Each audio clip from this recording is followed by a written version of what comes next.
Hello students, today our discussion topic is factors affecting atomic radii और atomic size। आप साथ के साथ हेडिंग डाल लो।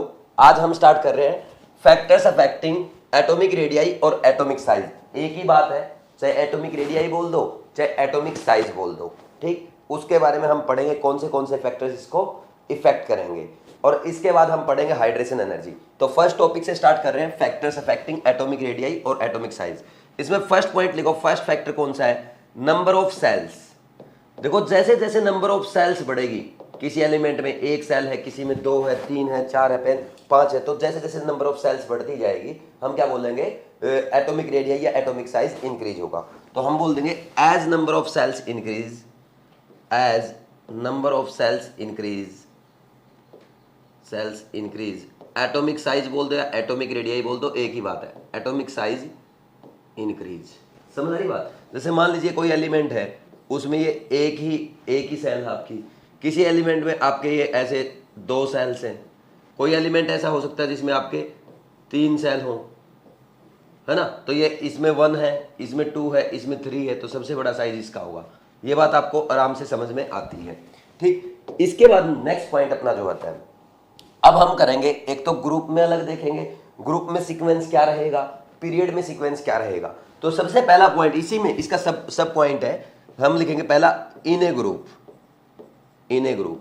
तो हम क्या बोलते हैं, जैसे ही ग्रुप में हम ऊपर से नीचे जाते हैं, भाई फर्स्ट पीरियड आता है, फिर सेकंड, थर्ड, फोर्थ, फिफ्थ, ऊपर से नीचे आते हैं जब हम, नंबर ऑफ सेल्स इंक्रीज होती है, नंबर ऑफ सेल्स इंक्रीज होगी तो साइज इंक्रीज होगा। तो क्या बोलेंगे? As we go down the group, as we go down the group, number of cells increase, hence size increase। समझ आ रही बात? जैसे हम बात करें हाइड्रोजन है, फर्स्ट ग्रुप की बात करें, hydrogen, lithium, sodium, potassium, rubidium, caesium, तो सबसे बड़ा साइज किसका होगा? सीजियम का होगा। नीचे जाने पे साइज बढ़ रहा है। ये बात समझ में आई कि नहीं आई? ठीक है। ऐसे ही बेरिलियम लिख दो, मैग्नीशियम लिख दो, आप कैल्शियम, स्ट्रोंशियम, बेरियम, तो नीचे जाने पे साइज बढ़ेगा। समझ आ रही बात? हेलोजेंस का लिख दो, फ्लोरीन से ज़्यादा क्लोरीन, क्लोरीन से ज़्यादा ब्रोमीन, ब्रोमीन से ज़्यादा आयोडीन का, ये ऑर्डर आएगा। हम इनर्ट गैसेज का लिख दे, helium, neon, argon, krypton, xenon, radon, तो नीचे जाने पे साइज हमेशा बढ़ेगा। ये तो हुई हमारे नॉर्मल एटॉमिक साइज की बात, है ना? साइज, हम एटम की बात कर रहे हैं। और यहीं पे अगर इनके कैटायंस दे दे या एनायंस दे दे तब भी क्या बोलेंगे? नीचे जाने पे साइज बढ़ेगा।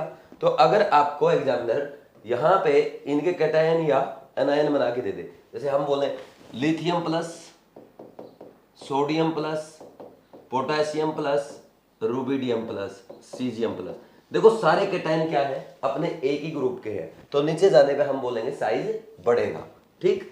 नीचे जाने पे साइज बढ़ेगा। ये बात समझ में आई कि नहीं आई? ठीक। ऐसे ही आप ये बोल दो बेरिलियम 2+ है ना?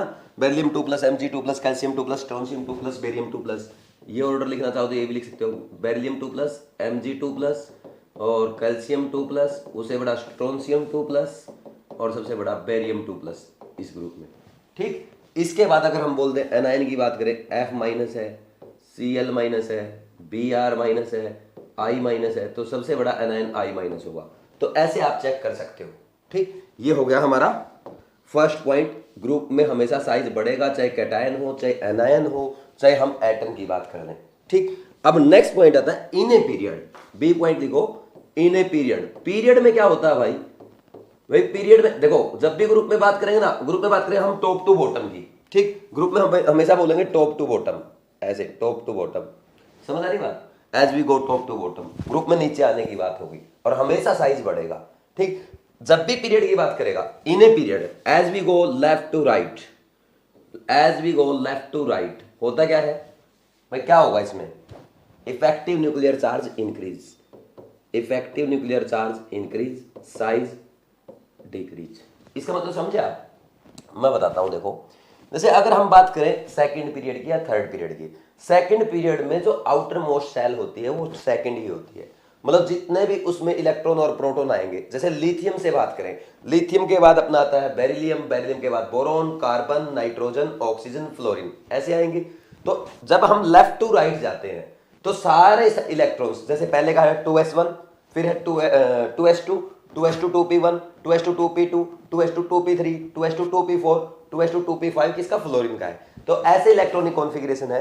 तो जैसे जैसे हम लेफ्ट टू राइट जाते हैं हम देखें सारे इलेक्ट्रॉन्स कहाँ हैं, सेकंड सेल में आ रहे हैं। और जब हम एटम की बात करते हैं तो उसमें एक इलेक्ट्रॉन के साथ एक प्रोटॉन भी आता है। ठीक, अब देखो आप क्या होगा, जैसे अगर बात की जाए यहां पे हमारा ये न्यूक्लियस है, ठीक, इसके सराउंडिंग में ये n=1 और ये n=2 है, या n=3 ले लो। अब होता क्या है, जैसे हम लेफ्ट टू राइट जाते हैं क्या होगा, वही shell remains same, shell remains same, shell तो सेम है, बट नंबर ऑफ प्रोटॉन क्या हो रहा है, but number of proton increase, hence effective nuclear charge increase और साइज डिक्रीज। क्यों भाई, अब सारे इलेक्ट्रॉन इसमें सेकंड सेल में ही भरे जा रहे हैं। ठीक, तो सेकंड सेल में, लेकिन जैसे जैसे इलेक्ट्रॉन बढ़ रहे हैं तो प्रोटॉन भी बढ़ रहे हैं, और नंबर ऑफ प्रोटॉन बढ़ेंगे तो ये जो सेकंड सेल है इसमें पुल बढ़ेगा कि नहीं बढ़ेगा, इलेक्ट्रॉन के ऊपर पुल बढ़ेगा कि नहीं बढ़ेगा। और जैसे जैसे इलेक्ट्रॉन के ऊपर पुल बढ़ेगा हम क्या बोलेंगे, इफेक्टिव न्यूक्लियर चार्ज बढ़ रहा है, वो सेल श्रिंक होती जाएगी। ठीक, समझ आ रही बात, इफेक्टिव न्यूक्लियर चार्ज इंक्रीज होगा, सेल श्रिंक हो गई, समझ आ रही बात। तो ये हो गया। अब अगर हम बात करेंगे, इसमें एक नोट डालना होता है अपने को, नोट डालो, वेरी इंपॉर्टेंट नोट ना, बहुत ज्यादा इंपॉर्टेंट नोट है। ठीक, in a period as we go left to right, size decrease because effective nuclear charge increase, but size of inert gas is largest in their respective period. बताओ भाई क्यों, मैंने तो बता दिया आपको कि रिस्पेक्टिव पीरियड में साइज ऑफ इनर्ट गैस सबसे ज्यादा होता है, या साइज ऑफ नोबल गैस सबसे ज्यादा होता है। बिकॉज क्यों, ऐसा क्यों होता है, because they have one der Waals radii, because they have one der Waals radii. ठीक, ये आपको लिखना है साथ के साथ, समझ आ रही मेरी बात। तो थोड़ा सा हम एक काम करते हैं, अब इसमें अपने पास यहाँ पे एग्जाम्पल और लिख लेते हैं साथ के साथ, थोड़ी सी जगह का मतलब थोड़ी सी जगह बना करके अब हम एग्जाम्पल्स लिख लेंगे। ये देखो, अब एग्जाम्पल जैसे अपने को लिखना है, बात करें हम सेकेंड पीरियड की, n=2 की, तो सबसे बड़ा लेफ्ट लिथियम, फिर बेरिलियम आएगा, फिर बोरोन, फिर कार्बन, नाइट्रोजन, ऑक्सीजन, फ्लोरीन, और फिर नियोन आता है। तो देखो सबसे ज्यादा तो यहाँ पे लिथियम का होगा, beryllium, boron, carbon, nitrogen, oxygen, fluorine. ठीक, तो इससे भी ज्यादा किसका होगा, जो इसकी इनर्ट गैस है। कौन सी इनर्ट गैस है, नियोन है। तो यहाँ पे आप अलग कलर से चाहो तो लिख सकते हो कि नियोन सबसे मैक्सिमम होता है, इसीलिए अलग कलर के पेन यूज किए जाते हैं, ना कि नोट्स को चमकाने के लिए, ताकि साफ साफ दिखे कि सब कुछ ऑर्डर सही आ रहा था, ये अचानक सबसे आगे कैसे आ गया, हमें पता चलना चाहिए क्यों आया, due to presence of van der Waals radii. ये बात समझ में आ रही कि नहीं आ रही। फिर हम क्या लिखेंगे, ऐसे ही थर्ड पीरियड के एलिमेंट का अगर आप लिखोगे तो थर्ड पीरियड के एलिमेंट का भी यही आएगा। देखो यहाँ पे सोडियम, फिर मैग्नीशियम, फिर आपका aluminium, silicon, phosphorus, sulphur, chlorine. तो लेफ्ट टू राइट जाने पे साइज घटता है, लेकिन अगर बात की जाए इसमें थर्ड पीरियड में भी सबसे ज्यादा साइज किसका होगा, इनर्ट गैस का होगा। इनर्ट गैस कौन सी लास्ट में, आर्गन। तो आर्गन का मैक्सिमम होगा, जो हमने नोट में लिखा है। ये बात आपको समझ में आ गई होगी। एक बार आप ये सारा नोट कर लो, ये बहुत आसान है। हम आगे बढ़ते हैं, अब क्वेश्चन प्रैक्टिस करेंगे। आपको क्वेश्चन लिखने और क्वेश्चन के आंसर देने की कोशिश करना है। पहले इसको समझ के लिख लो, फिर आगे बढ़ते हैं।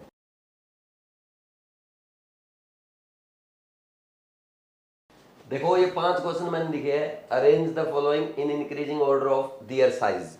आप पांचों क्वेश्चन नोट करो, वीडियो पॉज करो, पांचों क्वेश्चन को ट्राई करो, और मैक्सिमम टाइम देना चाहिए आपको 5 मिनट। आपसे मिस्टेक हो गई या कैसे भी होगा, लेकिन 5 मिनट में कम से कम आपको ये जरूर करना है कि पांचों क्वेश्चन अटेम्प्ट जरूर करने हैं। आप जब भी क्वेश्चन प्रैक्टिस करो, जैसे मैं आपको बोलता हूँ कि ये क्वेश्चन करके दिखाओ, तो आप उस टाइम हमेशा एक बात का ध्यान रखा करो आपको क्वेश्चन प्रैक्टिस ऐसे करनी है जैसे हम एग्जाम में कर रहे हो, यानी हमारे पास लास्ट 5 मिनट है और लास्ट 5 मिनट में हमें 5 क्वेश्चंस करने हैं। माइंडसेट ऐसा बना लो, भले ही आपसे 5 गलत हो जाए। अच्छा, एक खास बात आज आपको बता दूं, अगर आपसे नोट्स का क्वेश्चन मिस्टेक हो जाता है तो कभी भी टेंशन नहीं लेनी है, क्योंकि नोट्स के जो क्वेश्चन होते हैं हमेशा स्टैंडर्ड क्वेश्चन होते हैं, सिलेक्टिव क्वेश्चन होते हैं, और फर्स्ट टाइम में तो मिस्टेक होने के चांसेस होते ही होते हैं। इवन सेकंड और थर्ड टाइम में भी आपके मिस्टेक हो सकते हैं। तो कभी भी नोट्स के क्वेश्चन अगर मिस्टेक हो जाते हैं, कई स्टूडेंट क्या करते हैं, यार दूसरे बच्चे तो कर लेते हैं, मैं नहीं कर पाता हूँ, तो मेरे साथ ही ये प्रॉब्लम क्यों है।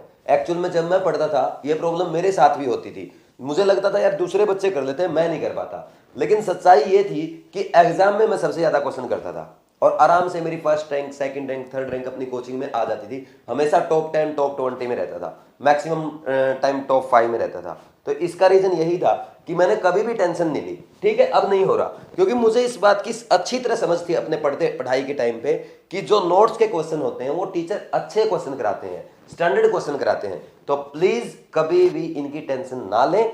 अगर आपको नहीं आता है कोई बात नहीं, लेकिन ट्राई जरूर करें। मिस्टेक होगा कोई बात नहीं, गलतियां करके ही इंसान महान बनता है, और जो गलतियां नहीं करता है वो वहीं रह जाता है जहां था।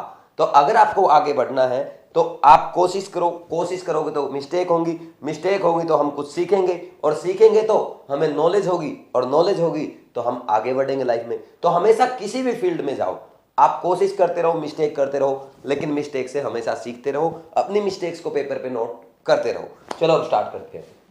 पहला है कार्बन, नाइट्रोजन, फास्फोरस, सिलिकॉन। तो इसमें अगर हम बात करें कि हम कैसे करेंगे इन क्वेश्चंस को, देखो सबसे पहले चलो इसको हटा देते हैं, लाइन को। इधर देखो, फर्स्ट क्वेश्चन है, मैं मेथड सिखा रहा हूं आपको मेथड क्या फॉलो करना चाहिए। लाइन लगा ही लेते हैं यार, अच्छा लगता है लाइन लगाने के बाद। ठीक, चलो ठीक, इधर देखो, यहां पे सॉल्यूशन हम बना रहे हैं कार्बन, नाइट्रोजन, फास्फोरस, सल्फर, और ये है फास्फोरस, सिलिकॉन। ठीक, ये दोनों कौन से पीरियड के एलिमेंट है, n equal to second period के, और ये n equal to third period के एलिमेंट। यानी थर्ड पीरियड वालों में कितनी होंगी, 3 सेल होंगे, और सेकंड पीरियड वालों में ओनली 2 सेल होंगी। तो सिंपल सी बात है, इनका साइज तो बड़ा होगा ही होगा। ठीक, अब अपने को क्या करना है, अब फास्फोरस और सिलिकॉन में देखना किसका साइज बड़ा है, कार्बन और नाइट्रोजन में देखना है। तो हम इसको ऐसे लिख लेते हैं, ये सेकंड पीरियड के एलिमेंट है ऊपर, और ये थर्ड पीरियड के एलिमेंट है। ठीक, तो अब सबसे बड़ा साइज एक बार दोबारा लिख देता हूं, थोड़ा खुला खुला, ताकि अच्छे समझ में आए अपने को। देखो, ये कार्बन, और ये यहाँ पे नाइट्रोजन, और ये आपका फास्फोरस, सॉरी सिलिकॉन और फास्फोरस, ये आपका सिलिकॉन और ये फास्फोरस। तो हमें पता है, सिंपल सी बात, इन दोनों का साइज बड़ा होगा, लेकिन इन दोनों में बड़ा किसका होगा, सिलिकॉन का, फिर फास्फोरस का, और फिर उन दोनों में कार्बन का बड़ा होगा। ये बात समझ में आती है अपने को, क्योंकि थर्ड पीरियड के एलिमेंट में सबसे बड़ा साइज किसका होगा, सिलिकॉन का होगा, फिर फास्फोरस का होगा, और फिर किसका होगा, क्योंकि लेफ्ट टू राइट जाने पे क्या होगा, साइज लेफ्ट टू राइट जाने पे घटेगा ना। तो अब इस टाइप से कार्बन और नाइट्रोजन में किसका बड़ा हुआ, कार्बन का, और नाइट्रोजन सबसे छोटा हुआ। ये ऑर्डर आ गया। देखो, अब मैं आपको चीजें सिखाता हूं, मिस्टेक करते हैं लोग। क्या करते हैं, यहां पे हम एस बनाना सीख जाते हैं, ऐसे शॉर्ट ट्रिक जिसको आप कहते हो, कि ये क्वेश्चन आए तो ऐसे कर लेना, सबसे बड़ा साइज इसका, फिर इसका, फिर इसका, है ना, ये शॉर्ट ट्रिक है ये, लेकिन तीसरे क्वेश्चन में नहीं चलेगी। समझ आ रही बात। मेरा और एग्जामिनर का काम यही है, लोगों की शॉर्ट ट्रिक फेल करना। ठीक, कभी भी शॉर्ट ट्रिक काम नहीं आएगी। जब मैं पढ़ता था मुझे भी शॉर्ट ट्रिक सिखाई गई थी, लेकिन सच्चाई ये निकला, सच ये था कि जो भी शॉर्ट ट्रिक मुझे सिखाई गई थी वो मेरे पेपर में एक भी काम नहीं आई। जो बेसिक मैंने सीखे थे, जो प्रीवियस ईयर क्वेश्चंस करके प्रैक्टिस करके मैंने मिस्टेक सीखी थी, वही ओनली काम आई। तो कभी भी आपको लाइफ में शॉर्ट ट्रिक काम नहीं आएगी। अगर शॉर्ट ट्रिक से आप क्वेश्चन करते हैं तो भूल जाओ, हमें सिलेक्शन में प्रॉब्लम आएगी ही आएगी। समझ आ रही बात। तो सिलेक्शन को तो भूल ही जाओ, क्योंकि शॉर्ट ट्रिक किसी भी चीज का सक्सेस के लिए शॉर्ट ट्रिक नहीं है। मान लीजिए शॉर्ट ट्रिक से आपका सिलेक्शन हो भी गया, आप जितना डिजर्व करते हैं उतने मार्क्स आपके नहीं आएंगे। तो इस बात का हमेशा ध्यान रखना, शॉर्ट ट्रिक नहीं कॉन्सेप्ट सीखना है। सेकंड पॉइंट, अब सेकंड पॉइंट भी बिल्कुल ऐसा ही है। इस second question, nitrogen, oxygen, phosphorus, sulphur, nitrogen, oxygen, phosphorus, sulphur, और ये शॉर्ट ट्रिक ये हम यूज नहीं करेंगे। डोंट यूज शॉर्ट ट्रिक, लिख देता हूं, डोंट यूज शॉर्ट ट्रिक। अगर आप शॉर्ट ट्रिक लिखोगे या यूज करोगे, हर जगह मैं आपकी शॉर्ट ट्रिक को फेल कर दूंगा। हर जगह कैसी भी शॉर्ट ट्रिक है फेल होगी होगी। ठीक, नाइट्रोजन और ऑक्सीजन, यहां पे ये सेकंड पीरियड के एलिमेंट है और ये दोनों ये थर्ड पीरियड के एलिमेंट है, तो ऑब्वियस सी बात है थर्ड पीरियड के एलिमेंट बड़े होंगे। ठीक, तो इसमें अगर हम साइज की बात करें, फास्फोरस और सल्फर, अब हम इनको लिख लेते हैं, नाइट्रोजन, ये ऑक्सीजन, ये फास्फोरस और ये सल्फर, ये दोनों बड़े हैं। इन दोनों में फास्फोरस बड़ा, लेफ्ट टू राइट जाने साइज घटता है, इन दोनों में नाइट्रोजन बड़ा। यानी हम क्या लिखेंगे, सबसे बड़ा फास्फोरस, फिर सल्फर, फिर उसके बाद नाइट्रोजन और सबसे छोटा ऑक्सीजन, ये ऑर्डर आ जाएगा। अब यहां पे देखो, अगर इनकी बात करें हम, नेक्स्ट वाला क्वेश्चन जो है, नेक्स्ट थर्ड क्वेश्चन जो है, इसमें देखना, कार्बन दे दिया मैंने, carbon, nitrogen, oxygen, phosphorus, sulphur, silicon. अब मैंने तीन तीन दे दिए, या एक काम करो, इन तीन में से एक को हटा दें। मान लीजिए मैंने ये नहीं दिया रहता आपको, फॉर एग्जांपल मैंने मान लीजिए यहाँ पे ये सिलिकॉन आपको नहीं दिया रहता, ठीक, तो यहाँ से हम सिलिकॉन को हटा देते हैं। ठीक, तो अब क्या होता, अब देखो आपकी सोल्व ट्रिक फेल हो जाती, क्योंकि आप लिखते कार्बन, नाइट्रोजन, ऑक्सीजन, फास्फोरस और सल्फर। ठीक, ये लिखते, अब बनाते रहो। एस कहाँ से कैसे बनाओगे, ये बन जाएगा आपका, ऐसे बनेगा। ठीक, कैसे एस बनाओगे, तो इसमें अपने को दिक्कत आती आती है, तो कभी भी एस बनाना ना सीखे प्लीज। तो ये आपको पता है, ये थर्ड पीरियड के ये बड़े होंगे, इनमें बड़ा कौन होगा, फास्फोरस होगा, फिर सल्फर होगा, ये तीनों सेकंड पीरियड के एलिमेंट है। इनमें सबसे बड़ा कौन होगा, सबसे लेफ्ट वाला कार्बन, फिर नाइट्रोजन और उससे छोटा ऑक्सीजन, ये ऑर्डर आपका आ जाएगा। ठीक, कहीं ना कहीं सोल्व ट्रिक फेल हो जाएगी। अच्छा, जरूरी नहीं है सर यहाँ भी नहीं हो रही, हम तो ऐसे बना देंगे, है ना, ऐसे बना दोगे, ठीक, लेकिन मैं कह रहा हूँ फेल हो जाएगी। कैसे होगी, ये तो मैंने अभी चलो सही दिया है, अगर मैं यहाँ पे ऐसे ना दे करके, मान लीजिए क्वेश्चन एक्स्ट्रा लिख देते हैं, 6th क्वेश्चन और लिख देते हैं फॉर एग्जांपल। अभी आप ट्राई कर लेना, जैसे मान लीजिए मैं अभी जो क्वेश्चन आपको दे रहा हूँ, नाइट्रोजन दे दिया, ऑक्सीजन दे दिया, एल्यूमिनियम दे दिया, सिलिकॉन दे दिया और फास्फोरस दे दिया। अब बताओ, ठीक, तो बनाते रहो वहाँ पे एस। ठीक, कहीं पे कोई दे दिया, कहीं पे कोई दे दिया, और यहाँ पे भी ये लाइन से क्यों देने हैं, मैं एक काम करूंगा, यहाँ पे इसका सल्फर दे दिया और यहाँ पे नाइट्रोजन, इसकी जगह कौन सा दे दिया, कार्बन दे देंगे। क्या करेंगे, कार्बन दे देंगे यहाँ पे ऑक्सीजन की जगह भी। ठीक, यहाँ पे भी मैं कार्बन दे दूंगा या फ्लोरीन दे दूंगा, यहाँ पे मैंने फ्लोरीन दे दिया और यहाँ पे मैं आपको सल्फर दे दूंगा। ठीक, ऐसे कर लेंगे। तो ऐसा नहीं है, शॉर्ट ट्रिक नहीं, प्लीज कॉन्सेप्ट सीखें। फोर्थ क्वेश्चन देखो, फोर्थ क्वेश्चन आसान है, nitrogen, oxygen, fluorine, sulphur, chlorine, bromine, ये कौन से पीरियड के एलिमेंट है, n=2 के, दिस बोथ आर n=3 के, and this is from n=4th period. ठीक, समझ आ रही बात। तो सबसे बड़ा तो कौन होगा, 4th पीरियड का एलिमेंट होगा ब्रोमीन, और इसके बाद अगर बात की जाए, यहाँ पे ये दोनों होंगे, सल्फर और क्लोरीन में, सल्फर से राइट जाएंगे, क्लोरीन आएगा, क्लोरीन सल्फर से छोटा होगा। अब इन तीनों में लेफ्ट टू राइट जाएंगे, साइज घटेगा, सबसे बड़ा नाइट्रोजन, उससे छोटा ऑक्सीजन और सबसे छोटा यह आ जाएगा आपका, कौन आ जाएगा, फ्लोरीन आ जाएगा। थोड़ा सा ठीक लिख लेते हैं इसको, एक बार दोबारा लिख देता हूं। ठीक, ये देखो, यानी अपना नाइट्रोजन, ये नाइट्रोजन नहीं, सबसे छोटा कौन था, फ्लोरीन था, फ्लोरीन से बड़ा ऑक्सीजन था, ऑक्सीजन से बड़ा नाइट्रोजन, नाइट्रोजन से बड़ा कौन है, क्लोरीन, और क्लोरीन से बड़ा सल्फर, सल्फर से बड़ा ब्रोमीन, ये ऑर्डर आ जाएगा। ठीक, यहाँ पे आके शॉर्ट ट्रिक आपकी फेल हो जाएगी, क्योंकि मैंने 3 पीरियड एक साथ दे दिया आपको, कहाँ कहाँ शॉर्ट ट्रिक लगाओगे। नेक्स्ट है 5th question. 5th is very important and very interesting question, IIT का पूछा हुआ क्वेश्चन है, नोट कर लो। अगर ये क्वेश्चन आपका सही है, ये मान लो आप कॉन्सेप्ट सीख चुके हैं। देखो इधर देखना, ध्यान से सुनना, सोडियम Mg2+ है पहले, Mg2+, Na+ और F-, ये कल आप सीख चुके हो, आइसो इलेक्ट्रॉनिक सीरीज है, तो इसमें आपने इलेक्ट्रॉन बाई प्रोटॉन रेशियो से किया हुआ 10/12 है, और यहाँ पे आपका 10/11 है, और यहाँ पे आपका 10/9 है। तो जहां पे इलेक्ट्रॉन बाई प्रोटॉन रेशियो बड़ा है, तो वहां पे उसका साइज बड़ा होगा। अब बात ये आती है एल्यूमिनियम कहाँ आएगा, तो बहुत सारे स्टूडेंट ये सोचते हैं कि एल्यूमिनियम न्यूट्रल है और ये एनायन है, एनायन हमेशा बड़ा होगा। लेकिन अगर एल्यूमिनियम की बात की जाए, तो एल्यूमिनियम का कॉन्फ़िगरेशन क्या है, 1s2 2s2 2p6 और 3s2 3p1, यानी इसमें क्या है, n=3rd सेल है। लेकिन इनमें क्या है, इनका क्या है, 1s2 2s2 2p6 है ओनली, यानी n=2nd सेल ओनली। समझ आ रही बात। तो सेकंड सेल से थर्ड सेल हमेशा बड़ी होगी, तो हम क्या बोलेंगे, एल्यूमिनियम बड़ा होगा। समझ आ रही बात। तो IIT का बहुत अच्छा क्वेश्चन था, फेमस क्वेश्चन है, पूछा हुआ। ये क्वेश्चन आपके एज इट इज रिपीट हो सकता है, आप इस क्वेश्चन को एज ए इंपॉर्टेंट नोट कर सकते हो, फॉर रिवीजन नोट कर सकते हो। अगर आप शॉर्ट नोट्स वगैरह बनाते हैं, रिवीजन नोट्स बनाते हैं, तो 5th क्वेश्चन को आप as a revision question note कर सकते हैं। बहुत ही अच्छा क्वेश्चन है। एक बार फिर बोल देता हूं, आपने देखा Mg2 प्लस सोडियम प्लस और F माइनस, इसमें आपने आइसो इलेक्ट्रॉनिक से कर दिया, एनायन सबसे बड़ा, फिर वो कैटायन सबसे बड़ा जिसपे पॉजिटिव चार्ज कम है, और जिसपे सबसे ज्यादा पॉजिटिव चार्ज है वो सबसे छोटा। या इलेक्ट्रॉन बाय प्रोटॉन रेशो आपने लिख लिया, जिसका इलेक्ट्रॉन बाय प्रोटॉन रेशो सबसे ज्यादा उसका साइज बड़ा, क्योंकि कल हम आइसो इलेक्ट्रॉनिक का सीख चुके हैं। अब बात आती है एल्यूमिनियम की। जब एल्यूमिनियम का कॉन्फ़िगरेशन हमने लिखा, उसमें थर्ड सेल है 3s2 3p1 है, लेकिन इनमें ओनली 2s2 2p6 है, क्योंकि 10 इलेक्ट्रॉन है। तो ये n = 2 में है, और उसमें 2 के बाहर ये 2 है, उसके बाहर आएगी थर्ड सेल, है ना। ऐसा तो नहीं कि 2 सेकंड सेल थर्ड से बाहर चली जाएगी, समझ रहे हो ना मेरी बात। इसलिए इसका साइज बड़ा होता है। ठीक, ये हो गया।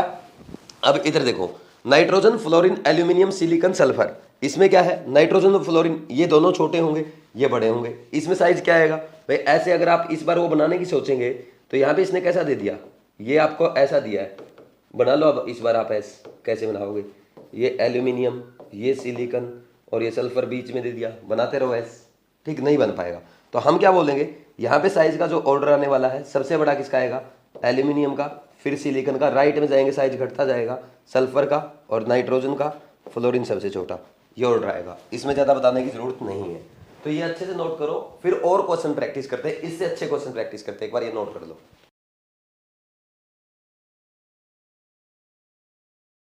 नेक्स्ट देखो, ये न्यू पैटर्न है, ये 4 क्वेश्चन है, बिल्कुल सिंपल क्वेश्चन है। इनके लिए भी आपको 4 मिनट का टाइम देना है। सीधा एक बार ट्राई करो, ठीक, वीडियो पॉज कर दिया करो, ट्राई कर दिया करो। अब एक एक क्वेश्चन नोट करो, वीडियो पॉज करके अच्छे से कोशिश करो। और ये पैटर्न बहुत बार एग्जाम में पूछा गया, अच्छा पैटर्न है, ये इंटरेस्टिंग पैटर्न है, यहाँ पे मिस्टेक होने के चांसेस ज्यादा रहते हैं। ठीक, एक बार ये क्वेश्चन आप लिख लो सारे, है ना, फिर इसको एक बार अटेम्प्ट कर लो, फिर हम बात करते हैं।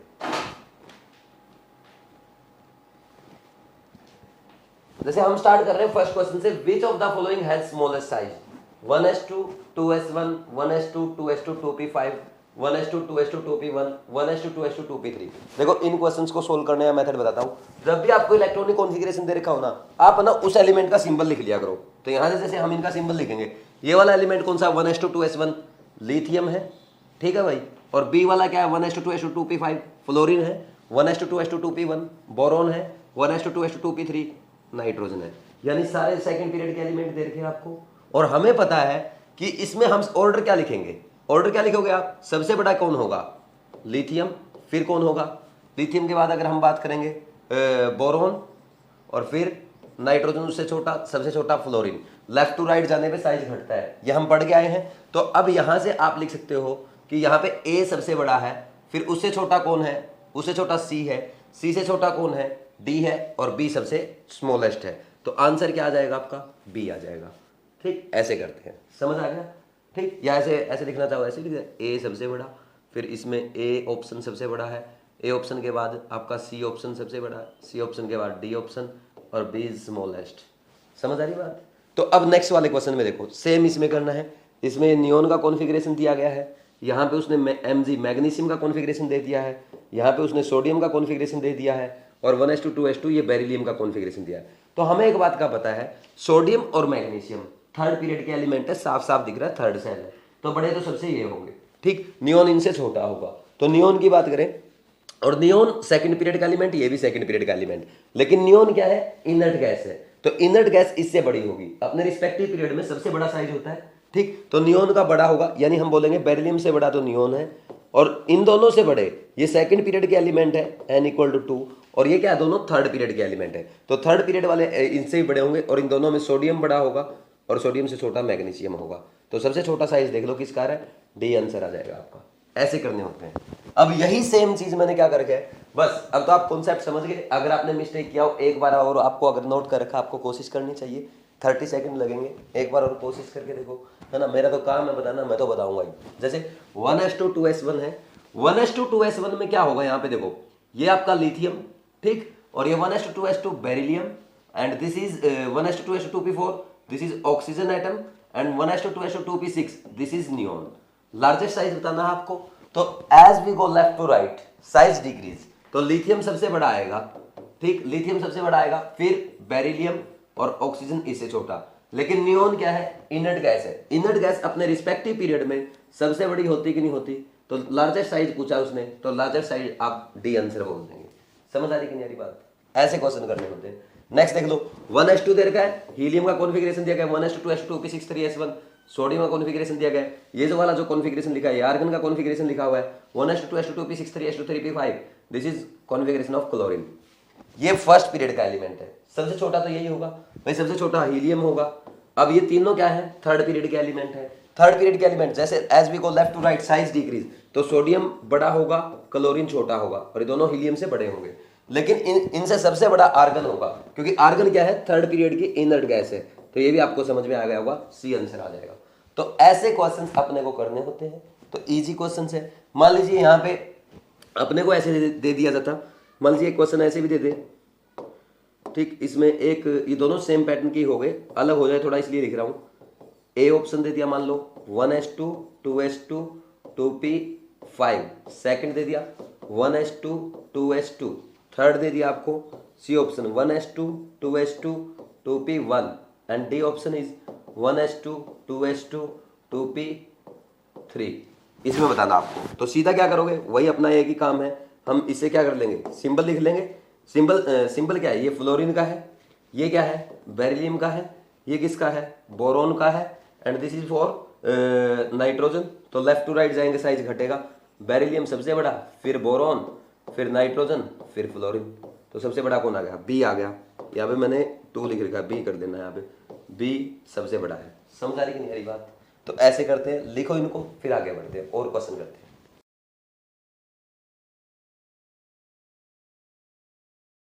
नेक्स्ट देखो, अब हम और आगे बढ़ते हैं। जैसे अगर अपने को जो एस ब्लॉक के एलिमेंट्स हैं उनके साइज का ऑर्डर पता होना चाहिए, उनके लिए जो वैल्यूज है वो क्या है, कुछ वैल्यूज ऐसी है जो हमें याद करनी पड़ती है। तो एक सिंपल सा फंडा हम उनके लिए बना लेंगे, ये आपको याद रखना पड़ेगा।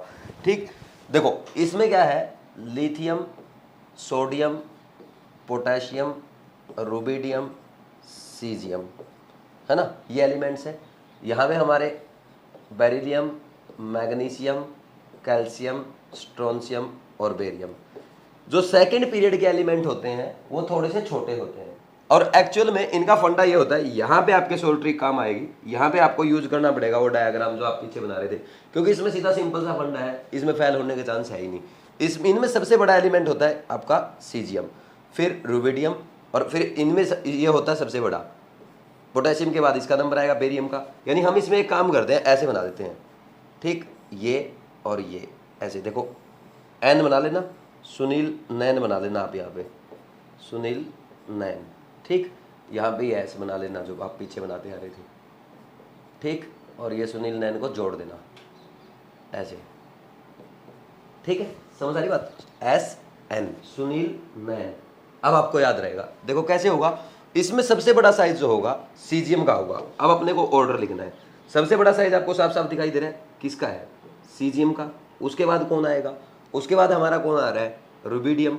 रुबिडियम के बाद कौन आएगा, रुबिडियम के बाद आपका पोटेशियम, पोटेशियम के बाद आपका बेरियम, बेरियम के बाद आपका कौन आएगा, स्ट्रोंशियम, स्ट्रोंशियम के बाद कैल्शियम, कैल्शियम के बाद हमारा सोडियम आएगा, और सोडियम के बाद कौन आ रहा है, मैग्नीशियम, मैग्नीशियम के बाद लिथियम, और सबसे स्मॉलेस्ट साइज जो आ रहा है वो आ रहा है बेरिलियम का आएगा। ठीक, ये आपको समझ आ गए सारे, ठीक है ना। अब देखो नेक्स्ट हम क्या करते हैं, यहाँ पे बेरिलियम को मैं दोबारा लिख देता हूँ इस तरफ। देखो ये ऑर्डर आपको याद करना है। अब चाहे इसके कैटायंस का साइज पूछ ले, चाहे इसके एनायन, चाहे कैटायन का साइज पूछे, चाहे किसी का भी साइज पूछे, ऑर्डर हमेशा यही आएगा। और जो सेकंड ग्रुप के एलिमेंट्स हैं उनके कैटायन हमेशा फर्स्ट के कैटायन से छोटे होंगे, क्योंकि सेकंड के कैटायंस बहुत छोटे होते हैं। ये वाले जो है ना अल्कलाइन अर्थ मेटल्स, इनके बहुत छोटे कैटायन होते हैं, ये हमेशा ध्यान रखना। और इनका ऑर्डर ये आ ही गया। ठीक, इस पे और भी क्वेश्चन बनते हैं। जैसे अगर हम बात करें, जैसे एक क्वेश्चन तो यही बनता है कि ये दे दिया आपको लिथियम, सोडियम, पोटेशियम, रुबिडियम और सीजियम, ठीक, और एक और दे दिया फ्रांसियम। ये बोल दिया इनके दोनों के बीच का साइज डिफरेंस x है, x पिकोमीटर, ठीक, और इनके दोनों के बीच का साइज डिफरेंस y पिकोमीटर, इन दोनों के बीच का साइज डिफरेंस z पिकोमीटर है। तो आप चाहो तो ध्यान रख लेना, ये हमेशा ऐसे ऑर्डर आएगा, x greater than y greater than z, हमेशा ये ऑर्डर होता है। ठीक, समझ आई मेरी बात। लेकिन ये इजी, ये सिंपल सी बातें हैं। ये देखो ये है ना, इसमें मैं कुछ नहीं कर सकता, ये अपने को याद करना पड़ेगा क्योंकि ये एक्सपेरिमेंटल वैल्यूज है। अब मैं बताऊँ इसमें क्या कॉन्सेप्ट बताऊँ आपको, समझ आ रहा है आपको? देखना ये आपका यहाँ पे ये जो ऑर्डर आ रहा है, पोटेशियम आपका बेरियम से भी बड़ा है। अगर देखा जाए पोटेशियम कौन से पीरियड का एलिमेंट है? 4th पीरियड का, और ये 6th पीरियड का एलिमेंट इससे भी बड़ा है। लेकिन कुछ चीजें हमें यहाँ पे याद रखनी पड़ेंगी, इस बात का हमेशा ध्यान रखना। आपको अगर एक छोटी सी बात बताऊं मैं, आयोडीन की और लिथियम की बात करें ना, लिथियम का साइज बड़ा होता है, समझ आ रही बात? एनसीईआरटी में 2 ग्राफ दे रखे हैं, अभी मैं आपको दिखा भी दूंगा, तो उसकी टेंशन अभी मत लो, एक बार एक एग्जाम में पूछ लिया था, ठीक। अब ये चीजें कौन सी, ये एक्सेप्शन कहाँ से पूछता है सर एग्जामिनर, इसकी टेंशन आपको नहीं लेनी है, ये मैं आपको सिखाऊंगा। एनसीईआरटी में भी आपको जो समझ में नहीं आता उसको छोड़ते चलो, जो मैं पढ़ाऊंगा उतना ही पढ़ना है, बस आपका काम है पढ़ना, वो काम मेरा है कहां से एग्जामिनर क्या पूछेगा, एक भी चीज नहीं छोड़ेंगे, चाहे कितना भी टफ पेपर बना ले एग्जामिनर, ठीक। उससे मत डरना, सिंपल वे में सारी चीजें सीखते चलेंगे, समझ आ रही बात? तो ये आपका इसका रीजन ये होता है, इसमें मेटालिक रेडियाई है, इसमें कोवलेंट रेडियाई है, इसलिए लिथियम की रेडियाई बड़ी होती है, ठीक। अब आगे देखो, नेक्स्ट आगे बढ़ते हैं हम लोग। एक क्वेश्चन दिया गया है, which of the following pair has largest size difference, ठीक। ये क्वेश्चन है, जैसे आपको दे दिया, पहला दे दिया लिथियम और sodium, lithium sodium, second option दे दिया आपको सोडियम पोटेशियम, थर्ड ऑप्शन दे दिया पोटेशियम और रुबिडियम, और फोर्थ ऑप्शन दे दिया आपको रुबिडियम और सीजियम। इनमें बताना आपको किसका साइज डिफरेंस ज्यादा है। तो देखो ये फर्स्ट पीरियड का, ये सेकंड का, ये सेकंड ये थर्ड का, ये थर्ड ये फोर्थ का, ये फोर्थ ये फिफ्थ का, ऐसे देखिए, मतलब ऐसे ही ना, फर्स्ट नहीं सॉरी उल्टा बोल दिया मैंने, ये सेकंड का, ये थर्ड का, ये थर्ड का, ये फोर्थ का, ये फोर्थ का, ये फिफ्थ का, ये फिफ्थ का, ये सिक्स्थ का, ये ऐसे है। अब अपने को बताना है इसमें, देखो सबसे जो बड़ा साइज डिफरेंस का किसका होगा। ये क्वेश्चन आपका एम्स का पूछा हुआ है, किसने पूछा था ये क्वेश्चन? एम्स ने पूछा था, ठीक। इस क्वेश्चन को कैसे करते हैं, अगर हम यहाँ पे अगर थोड़ी सी नजर दौड़ाएं एक बार, सीजियम से छोटा रुबिडियम, रुबिडियम से छोटा पोटेशियम, तो पोटेशियम और सोडियम के बीच में देखो कितने एलिमेंट आ गए, ये समझ आ रही बात? तो ये 3 एलिमेंट आ गए, यानी पोटेशियम में और सोडियम में बहुत ज्यादा साइज डिफरेंस है। एक तो हम यहां से बोल सकते हैं, अगर अपने को इसका पता है। मान लीजिए इसका हमें नहीं पता है, मैंने आपको हमेशा एक चीज सिखाई थी, हम only and only electronic configuration के बेसिस पे करेंगे, वो अभी अपने को काम आएगा। देखो कैसे काम आएगा, अगर हम बात करें सोडियम की, सोडियम का लिखो 1s2 2s2 2p6 3s1, ठीक। पोटेशियम का आप लिखोगे, पोटेशियम का क्या लिखोगे 1s2 2s2 2p6 3s2 3p6, और यहाँ पे 3d क्या है, 3d 0 है, 3d वैकेंट 4s1, ठीक। तो हम बोलेंगे due to vacant 3d subshell, vacant 3d subshell in potassium there is abrupt increase in its size। समझ गए ना बात आप? तो सबसे ज्यादा डिफरेंस किसका आएगा? सोडियम और पोटेशियम का आएगा। ये बातें नोट कर लो, फिर और आगे बढ़ते हैं, लिखो जल्दी से।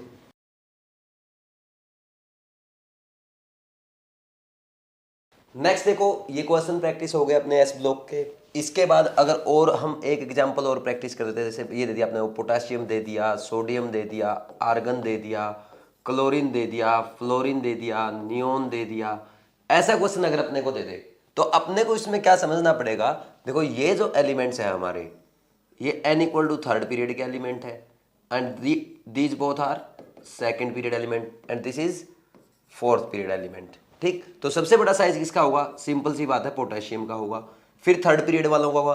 3rd में सबसे ज्यादा किसका होगा? लेफ्ट टू राइट साइज घटता है, लेकिन जो हमारी इनर्ट गैस है उसका सबसे ज्यादा होगा, ठीक। फिर सोडियम का, और लेफ्ट टू राइट जाने पे क्लोरीन का कम होगा, उसमें फ्लोरीन और नियोन है, नियोन का ज्यादा होगा, फ्लोरीन का कम होगा। ये आपका सारा जो भी अपने पढ़ा वो प्रैक्टिस हो गया। इनर्ट गैस भी आ गई, अलग अलग डिफरेंट पीरियड के एलिमेंट्स भी आ गए, ग्रुप में भी आ गया, पीरियड में भी आ गया, और इनर्ट गैसेस का साइज ज्यादा होता है वो भी आ गया।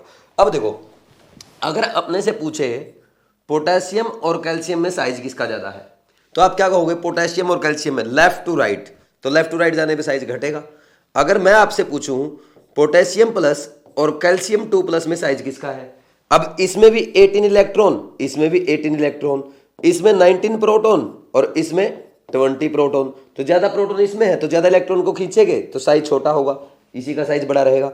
लेकिन अगर अपने से ये पूछ लिया जाए potassium plus calcium plus only unipositive, तो इसमें साइज किसका बड़ा होगा? देखो इसका कॉन्फ़िगरेशन क्या आएगा, आउटर मोस्ट 3s2 3p6 और इसका आएगा 4s1, यानी इसमें 3 ही सेल है, इसमें 4 सेल में भी इलेक्ट्रॉन है, इसका साइज बड़ा आएगा।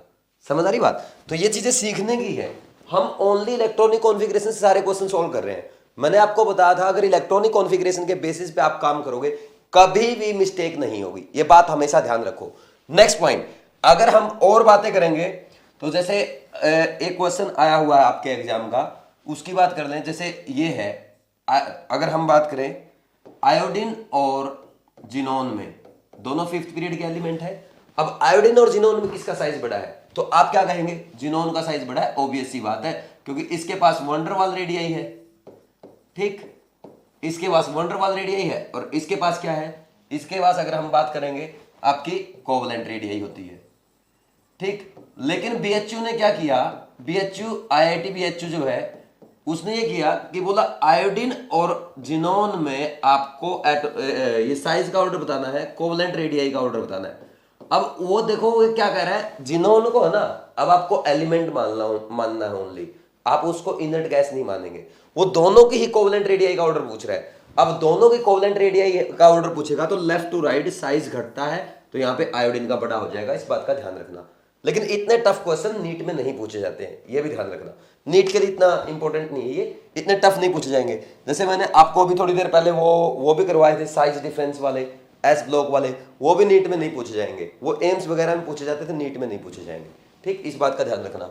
अब इसके बाद अगर हम बात करें, जैसे अभी थोड़ी देर पहले मैंने आपको बोला था भाई, जैसे फ्लोरीन से बड़ा क्लोरीन, क्लोरीन से बड़ा ब्रोमीन, ब्रोमीन से बड़ा आयोडीन, और आयोडीन से भी बड़ा होता है लिथियम, क्योंकि लिथियम का जो एटॉमिक साइज है, लिथियम का एटॉमिक साइज जो है, लिथियम में क्या होता है, अगर हम बात करें लिथियम में हमारे पास मेटालिक रेडियाई है। क्या है? मेटालिक रेडियाई है।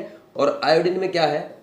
कोवलेंट रेडियाई है, इसलिए ज्यादा होता है। आपको पता है सबसे बड़ी वंडरवाल रेडियाई, फिर मेटालिक रेडियाई, फिर कोवलेंट रेडियाई होती है। जैसे यहाँ पे मैंने अभी एनसीईआरटी भी आपके लिए पीडीएफ डाउनलोड किया, मैं इसमें आपको दिखा भी देता हूँ कि क्या कहाँ से मैंने ये क्वेश्चन आपको मैं एक्सप्लेन कर रहा हूँ। देखो ये वाला ग्राफ जो दे रखा है, अगर आप इसकी बात करेंगे, अगर हम बात करेंगे इसकी, तो यहाँ पे ये ग्राफ जो दे रखा आपको, ये वाला ग्राफ, ठीक, इसको आपको समझना है। तो यहाँ पे जो दिया गया है इस ग्राफ में, ये ऊपर दे रखा lithium, sodium, potassium, rubidium, caesium. Page number 84 आप एनसीईआरटी में ओपन करके देख लें एक बार, वहां से आपको समझ में आ जाएगा।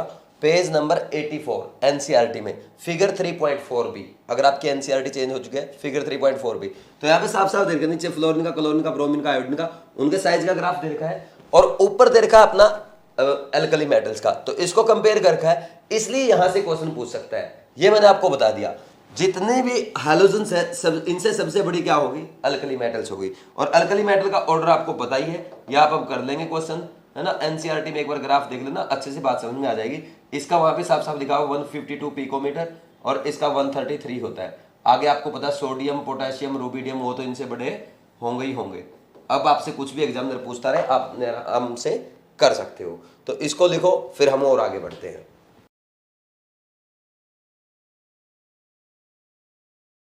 अब नेक्स्ट लिखो। अब हम इंपोर्टेंट करेंगे। ये तो हम जो अभी सीख रहे थे तो बच्चों वाली बातें थी। देखो सबसे ज्यादा इंपॉर्टेंट अब जो आता है वो आता है शिल्डिंग इफेक्ट और इफेक्टिव न्यूक्लियर चार्ज। तो इसमें हेडिंग डालो आप इफेक्टिव न्यूक्लियर चार्ज, इसी के अंडर हम पढ़ लेंगे इफेक्टिव न्यूक्लियर चार्ज। ठीक, इसको शॉर्ट में आप ENC भी लिख सकते हो। क्या लिखेंगे? ENC, या हम और इसको क्या लिखते हैं? ENC लिख दो, और Z इफेक्टिव से भी हम इसको शो करते हैं। देखो अब ध्यान से सुनना, इसमें क्या होता है। सबसे पहले हम पढ़ते हैं shielding. What is shielding? Shielding क्या होती है बताओ भाई? जो इनर सेल के इलेक्ट्रॉन्स होते हैं, जैसे आप यहां पे देखो, ये हमारे पास, ये मान लो आप, ये न्यूक्लियस है, और यहां पे ये इनर सेल है। ठीक, ये इनर सेल है, समझ आ रही बात? और ये हमारी आउटर सेल है, ये आउटर सेल है, समझ आ रही बात? ठीक, अब इसमें जो आउटर सेल में इलेक्ट्रॉन होंगे, इनको न्यूक्लियस की तरफ अट्रैक्शन है। ठीक, न्यूक्लियस अपनी तरफ अट्रैक्ट कर रहा है, और जो इनर सेल के इलेक्ट्रॉन है उनको भी कर रहा है। लेकिन ये इनर सेल वाले इलेक्ट्रॉन साथ में क्या कर रहे होंगे? इसको रिपेल भी कर रहे होंगे। ठीक, इसको तो हम क्या बोलेंगे, nuclear attractive force, nuclear attractive force, ठीक, जो इसका लग रहा है। और अगर हम इनको अलग पेन से बनाए, अलग कलर से बनाएंगे, तो यहाँ पे हम क्या देखेंगे, देखो दूसरे पेन से, दूसरे कलर से बना देता हूँ ताकि साफ साफ अपने को दिखे बाद में रिवाइज करते टाइम भी। यहाँ पे ये अगर हम देखें, ये क्या है, इंटर इलेक्ट्रॉनिक रिपल्सन, क्या है, इंटर इलेक्ट्रॉनिक रिपल्सन। यहाँ पे जगह नहीं है, थोड़ा सा साइड में अपने को लिखना पड़ेगा, ये ऐसे लिख लेंगे, इंटर इलेक्ट्रॉनिक रिपल्सन। ये बात समझ में आई आपको। अब जहां पे आउटर मोस्ट इलेक्ट्रॉन पे न्यूक्लियर का अट्रैक्टिव फोर्स है, वहीं पे इनर सेल के इलेक्ट्रॉन उसको रिपेल भी करते हैं, यानी एज ए शील्ड का काम करते हैं, ठीक है, क्या करते हैं, एज ए शील्ड काम करते हैं, ठीक है। तो यानी इनर सेल के जो इलेक्ट्रॉन्स है, जब इस पे आउटर सेल के इलेक्ट्रॉन पे न्यूक्लियर अट्रैक्टिव फोर्स है तो वो उसको रिपेल करते हैं। ये मान लो अगर इस पे टोटल 100 फोर्स लग रहा है और 20 से रिपेल कर रहे हैं, तो नेट फोर्स कितना लगेगा, 80 लगेगा। This is called effective nuclear charge, और जेड इफेक्टिव भी हम इसको कहते हैं। और ये अंदर एज ए शील्ड काम करते हैं, इसको रिपेल करते हैं, इसके ऊपर फोर्स ऑफ अट्रैक्शन पूरा नहीं लगने देते, इसलिए इसको शील्डिंग भी कहते हैं, ठीक। क्या करेंगे, रिपल्सन ऑफ,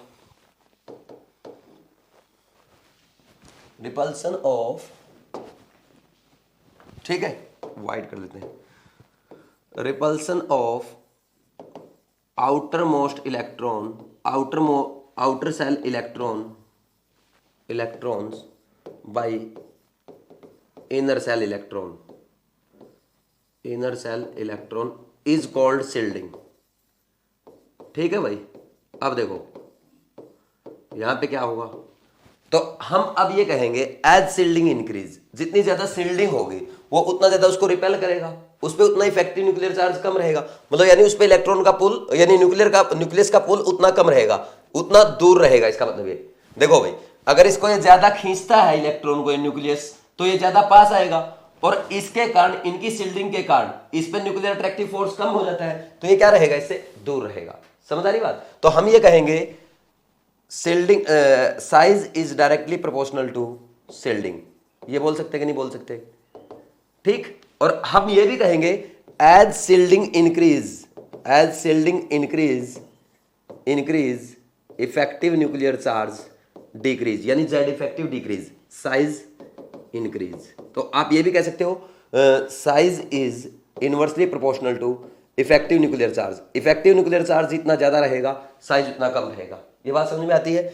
एक चीज और अपने यहां पे आती है, शील्डिंग पावर, ये और साथ के साथ लिख लेना, शील्डिंग पावर, इसका ऑर्डर जो आएगा, इनर सेल में अगर एस सब सेल के इलेक्ट्रॉन सबसे ज्यादा शील्डिंग उनकी होगी, एस सब सेल की सबसे ज्यादा, फिर पी की, फिर डी की, और ये एफ की। ये हमने उसमें भी देखा था एटॉमिक स्ट्रक्चर में।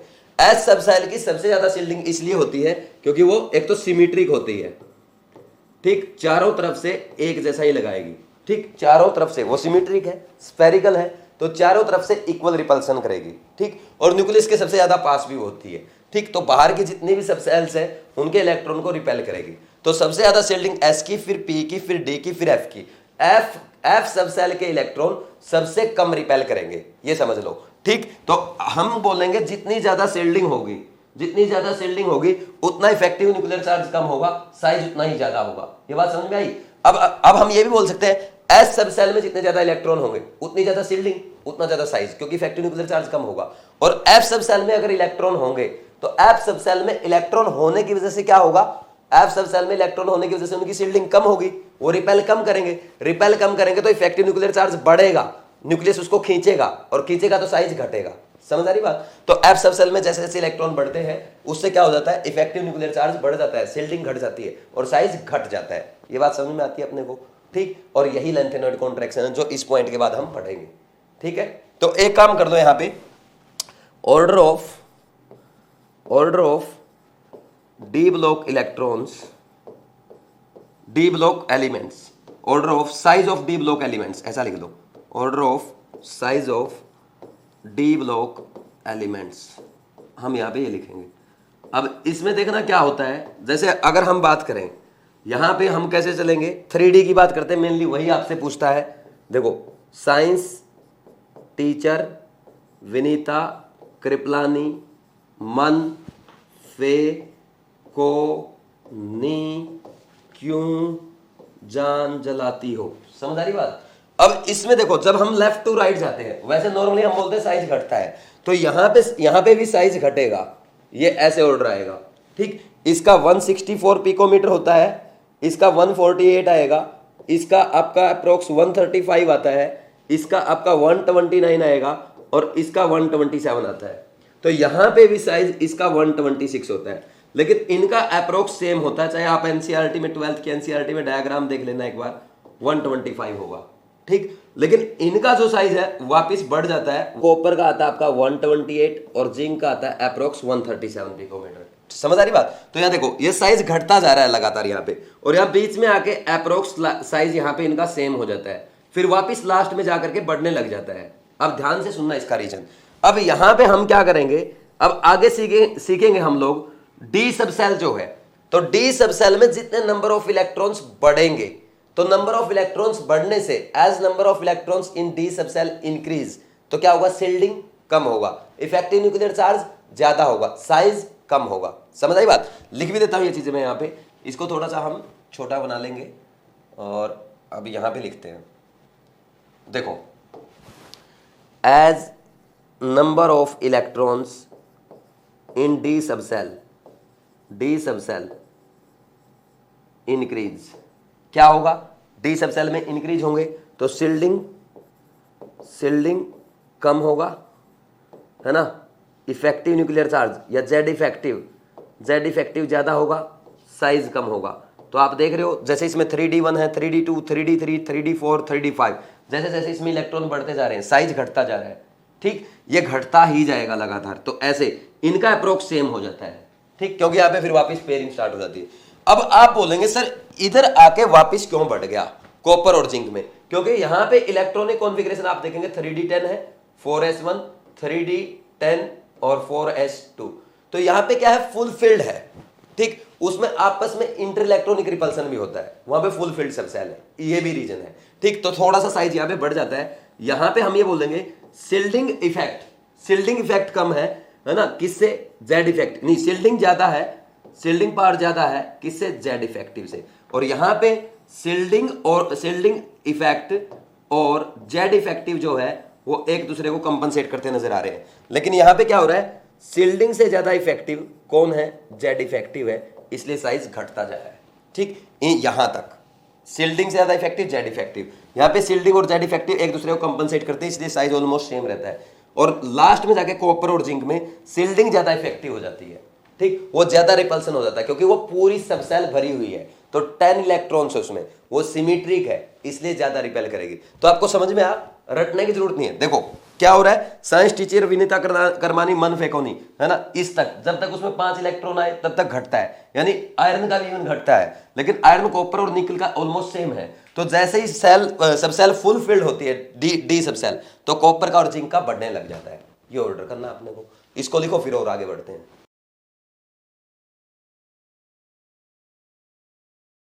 नेक्स्ट लिखो, very important topic, lanthanoid contraction. ये बहुत ही इंपॉर्टेंट फैक्टर है जो साइज को अफेक्ट करता है। क्या लिखेंगे, lanthanoid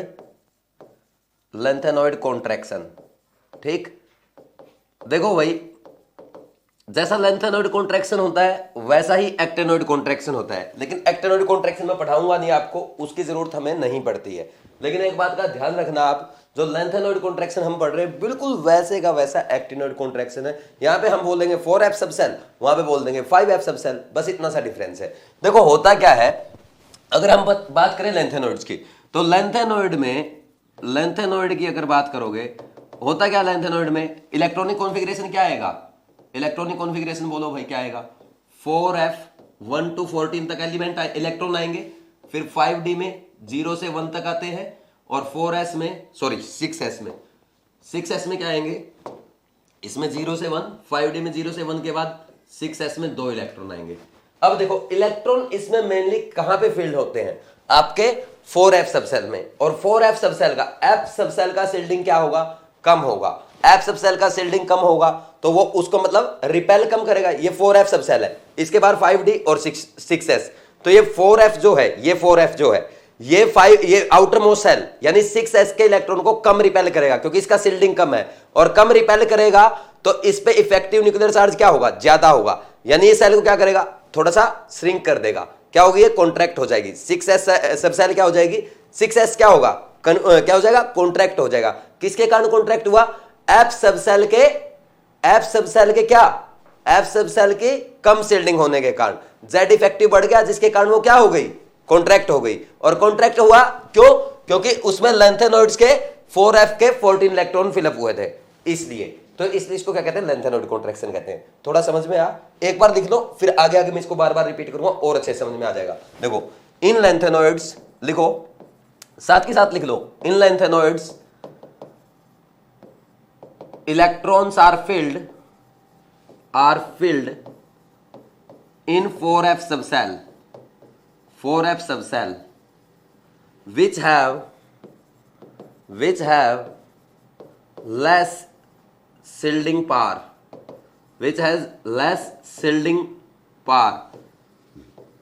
hence effective nuclear charge increase and size decrease। समझ आ रही कि नहीं आ रही बात, ये ऐसा होता है, ठीक। अब इसके रिजल्ट क्या आते हैं, देखो इसके जो रिजल्ट आएंगे, रिजल्ट देखो अभी मैं आपको लिख के भी दिखाऊंगा एक एक, जो 3D सबसेल 3D सीरीज है, 4D सीरीज है और 5D सीरीज है, तो 3D 4D और 5D में साइज का ऑर्डर ये होना चाहिए, है ना।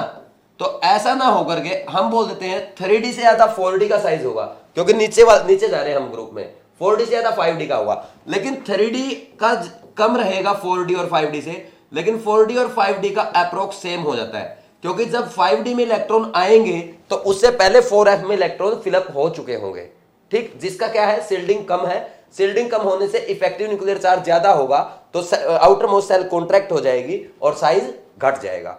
समझ आई बात, तो इसको एक बार हम लिख के दिखाते हैं, देखो। लेकिन यहां पे एक बात और लिख लेना, एक्सेप्ट स्कैंडियम और फिर यटरबियम का इससे ज्यादा और लेंथेनम का उससे ज्यादा।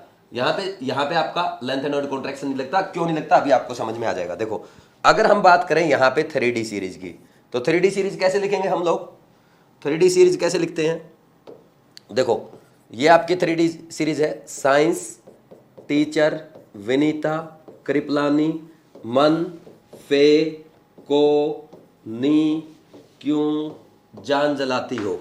फिर आएगी आपकी 4D सीरीज, यारी जरा निभाना मौत तक रुकावट राह पड़े आग में कूद जाना, ठीक। फिर आएगी आपकी 5D सीरीज। अब 5D सीरीज में देखो क्या है, ला हफ्ता वरना रे उधर इधर पिटाई और होगी, ये तो साथ के साथ लिख लिया होगा ना आपने।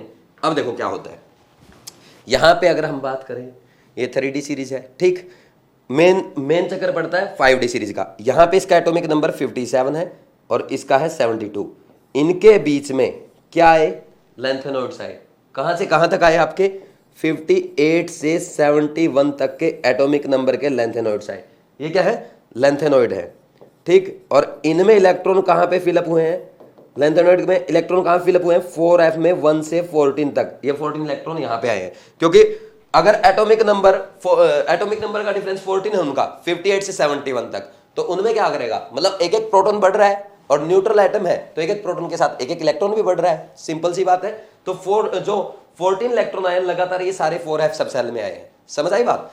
तो अब यहां पे क्या होगा, 4f सबसेल में आने के कारण इसके बाद मतलब यहां से हाफनियम से यहां तक होता क्या है, electrons are filled in 4f subshell, ठीक। कितने इलेक्ट्रॉन आ रहे हैं, 14 इलेक्ट्रॉन, ठीक। तो 14 इलेक्ट्रॉन का शिल्डिंग क्या है, शिल्डिंग कम है, ठीक। लेकिन प्लस 14 प्रोटॉन भी तो साथ ही साथ आए हैं, इंक्रीज हुए हैं यहां पे, तो इनका क्या होगा, इफेक्टिव न्यूक्लियर चार्ज क्या होगा, बढ़ेगा। और इफेक्टिव न्यूक्लियर चार्ज बढ़ेगा तो साइज क्या होगा, घटेगा। इसलिए यहां इसके बाद ये 4 है, इनमें 4f सबसेल फील्ड पूरी कंप्लीट हो चुकी है 5D में, तो इसलिए 4D का और 5D का साइज अप्रोक्स सेम हो जाता है, ऐसा हम बोल देते हैं। समझ आ रही बात।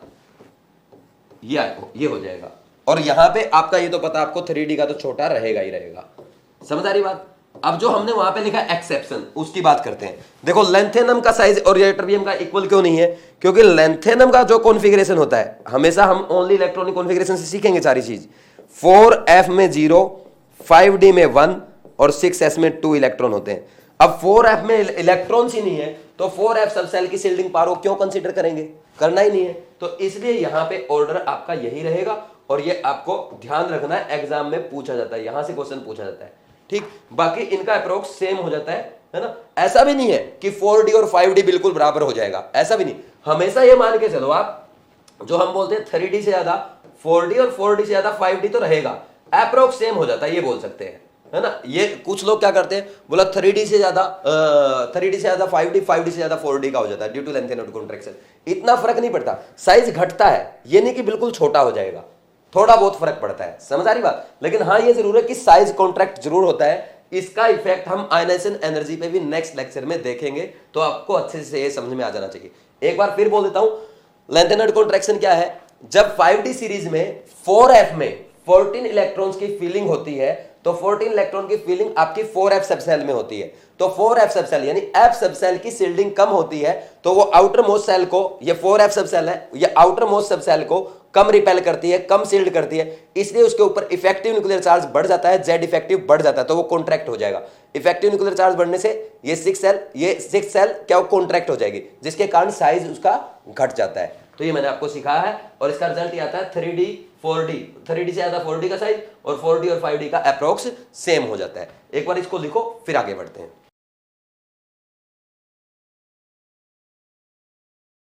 नेक्स्ट लिखो, very important, D block contraction, D block contraction और ट्रांजिशन कॉन्ट्रैक्शन वैसा ही है या ट्रांजिशन कॉन्ट्रैक्शन कैसे होता है ये देखो। It is observed due to less shielding of d subshell.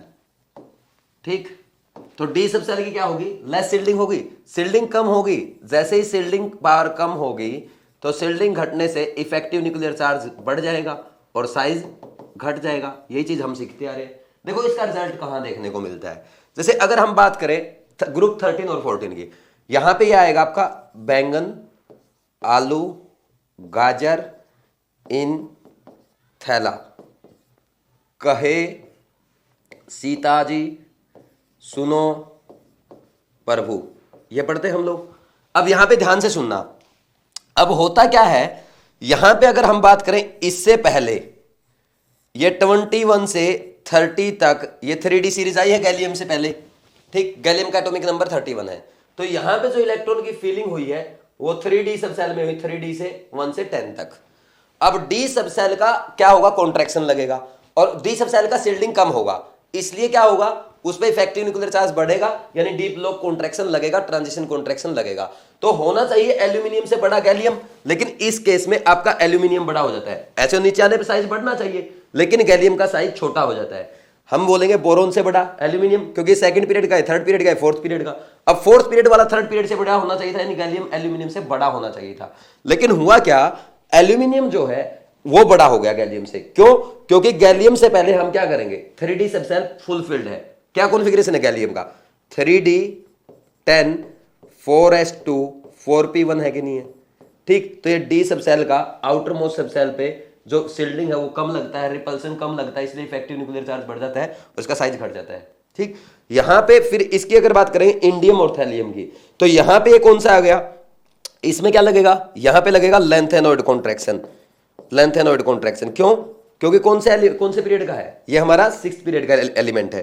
Lanthanoid contraction लग जाएगा इसमें, और लेंथेनॉइड कॉन्ट्रैक्शन लगने के कारण कुछ लोग ये बोल देते हैं इसको इंडियम थैलियम से बड़ा हो जाएगा, लेकिन ऐसा नहीं होता है। फिर भी हम ये बोल देंगे, यहां पे बोल के आप ये लिख लो, इनका अप्रोक्सीमेट साइज सेम हो जाता है। कुछ लोग यहां पे साफ साफ लिख देते हैं कि इंडियम बड़ा हो जाता है थैलियम से, और ये रॉन्ग पढ़ाया जा रहा है, क्योंकि एनसीईआरटी में भी दिया गया है। अभी मैं आपको डेटा भी लिखवा रहा हूं एनसीईआरटी का, लेकिन ये रॉन्ग है, ध्यान रखना। इंडियम बड़ा नहीं होगा थैलियम से, कॉन्ट्रैक्शन इतना ज्यादा नहीं होगा, लेकिन हाँ ये जरूर है कि थैलियम का साइज थोड़ा सा छोटा हो जाता है। ये क्वेश्चन पूछ रहा था नीट में, और नीट में सभी जो लोगों ने पढ़ा था कि इसके लेंथेनॉइड कॉन्ट्रैक्शन के कारण इंडियम का साइज थैलियम से बड़ा हो जाता है, उनके सभी स्टूडेंट्स का क्वेश्चन रॉन्ग गया। और मैंने, आप भले ही चेक कर लो 2017 के नोट्स आपके अपलोडेड है, उन नोट्स में मैंने साफ साफ डेटा के साथ लिखवाया हुआ है क्या, कि यहां पे जब भी हम साइज लिखेंगे बोरोन, एल्यूमिनियम, गैलियम, इंडियम, देखो ऐसा लिखेंगे, बोरोन से बड़ा किसका होगा, यहां पे हमने किसका देखा है, यहां पे हम थोड़ा कलर चेंज कर लेते हैं, बोरोन से बड़ा गैलियम का और गैलियम से बड़ा एल्यूमिनियम का, यहां पे चेंज आता है बस, तो इसको अलग कलर से लिख दिया। फिर इसके बाद अगर बात करेंगे, इनसे बड़ा होगा इंडियम का, लेकिन इससे भी बड़ा होगा थैलियम का, अप्रोक्स सेम हो जाता है ना, इतना बड़ा भी नहीं होगा। मतलब देखो साइज अगर आप देखना चाहो, अगर मैं पिकोमीटर में इनके साइज लिखूं, इसका आता है 88 पिकोमीटर, इसका 135 पिकोमीटर, इसका 143 पिकोमीटर, इसका 167 picometer, and this is 170 picometer. ये पिकोमीटर में है सारे साइज के ऑर्डर, और ये आपके एनसीईआरटी के डेटा उठाया गया है, बोरोन एंड कार्बन फैमिली में साफ साफ दे रखा है। ये क्वेश्चन नीट ने पूछ लिया था और बहुत सारे स्टूडेंट्स इसको रॉन्ग करके आए थे, समझ आ रही बात, ठीक। फिर इसके बाद एक आईआईटी का पूछा हुआ क्वेश्चन मैं करवा रहा हूं आपको, उसने पूछा था ionic what is order of ionic radii of group 13 elements, ठीक।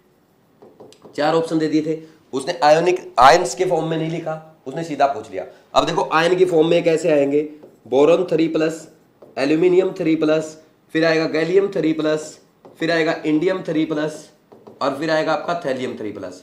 अब देखो लेंथेनॉइड कॉन्ट्रैक्शन जो है और आपका डी ब्लॉक कॉन्ट्रैक्शन जो है, वो सब किस पे लग रहे थे, आउटर मोस्ट सेल पे। आउटर मोस्ट सेल यानी NH2NP1 जिसमें 3 इलेक्ट्रॉन है। अब आयोनिक रेडियाई की बात हो रही है, आपने उनको आयन बना लिया है, +3 में ले गए, यानी आउटर मोस्ट इलेक्ट्रॉन तो आपने निकाल लिए। तो आप ये शील्डिंग पावर जो चेक कर रहे हो, जो आप डी ब्लॉक कॉन्ट्रैक्शन चेक कर रहे हो या लेंथेनॉइड कॉन्ट्रैक्शन चेक कर रहे हो, वो आउटर मोस्ट सेल के लिए चेक कर रहे थे, है ना, यानी डी सब सेल के बाद या एफ सब सेल के बाद जो सेल थी उसके ऊपर, तो वो तो है ही नहीं इसमें। तो अब कैसा डी ब्लॉक कॉन्ट्रैक्शन, कैसा आपका ट्रांजिशन कॉन्ट्रैक्शन, कुछ नहीं लगेगा, यानी इसका सिंपल ऑर्डर जो आना चाहिए यही आएगा। ये क्वेश्चन आपका आईआईटी का पूछा हुआ है, ठीक, और वो नीट ने पूछा था। अब ये क्वेश्चन आ चुका है एग्जाम में, मैं बोलता हूं ये एज इट इज रिपीट हो सकता है, और आपको इस ऑर्डर में नहीं देगा। वो एग्जामिनर क्या करता है, आयनिक रेडियाई है ना, आयनिक रेडियाई को भी ये लिख के देता है, boron, aluminium, gallium, indium, thallium. अब बच्चे क्या करते हैं, क्वेश्चन उनका रटा हुआ है, ये क्वेश्चन रटा हुआ है, ठीक, क्या करेंगे, सर ने बहुत अच्छे से बताया था मिस्टेक नहीं करनी, ठीक भाई, रेडियाई पूछा है, बस रेडियाई पे ध्यान जाता है, तो ये वाला ऑर्डर जहां पे मिलेगा ऑप्शन में वो टिक कर देंगे। ध्यान से पढ़ो क्वेश्चन को, आयोनिक रेडियाई पूछा गया है, ये भी ध्यान देना है, इसलिए इस फॉर्म में लिख के दिया था, और बहुत सारे बच्चे आईआईटी में मिस्टेक भी करके आए थे, तो आपको ये मिस्टेक नहीं करनी है, इस बात पे मेन ध्यान देना है, ये आपके एग्जाम में आ सकता है, ठीक। अब नेक्स्ट चलो, अब कार्बन फैमिली की बात आती है।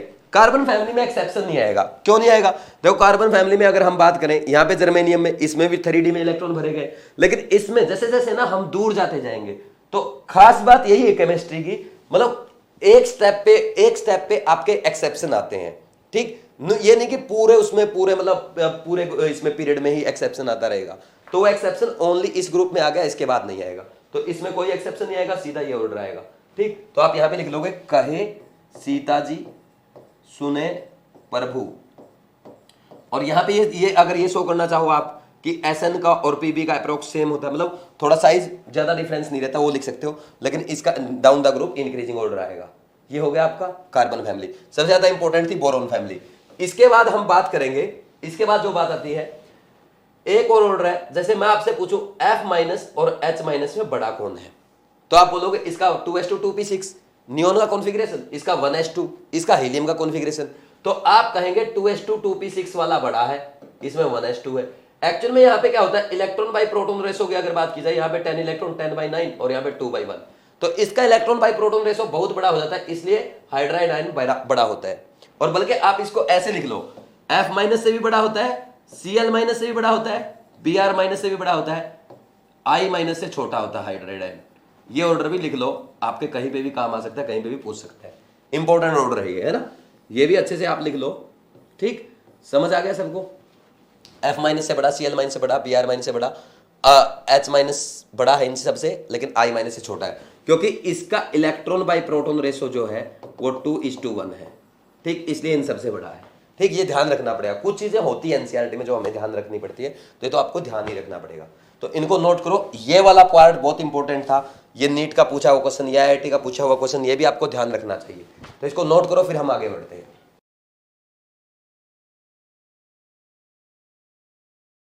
नेक्स्ट लिखो एफ ब्लॉक एलिमेंट्स का। एफ ब्लॉक एलिमेंट के केस में क्या होता है, देखो यहां पे अगर हम बात करें, जैसे जैसे एटॉमिक नंबर इंक्रीज होता है, एटॉमिक नंबर इंक्रीज होगा तो इलेक्ट्रॉन किस में जाएंगे, एफ सब सेल में जाएंगे।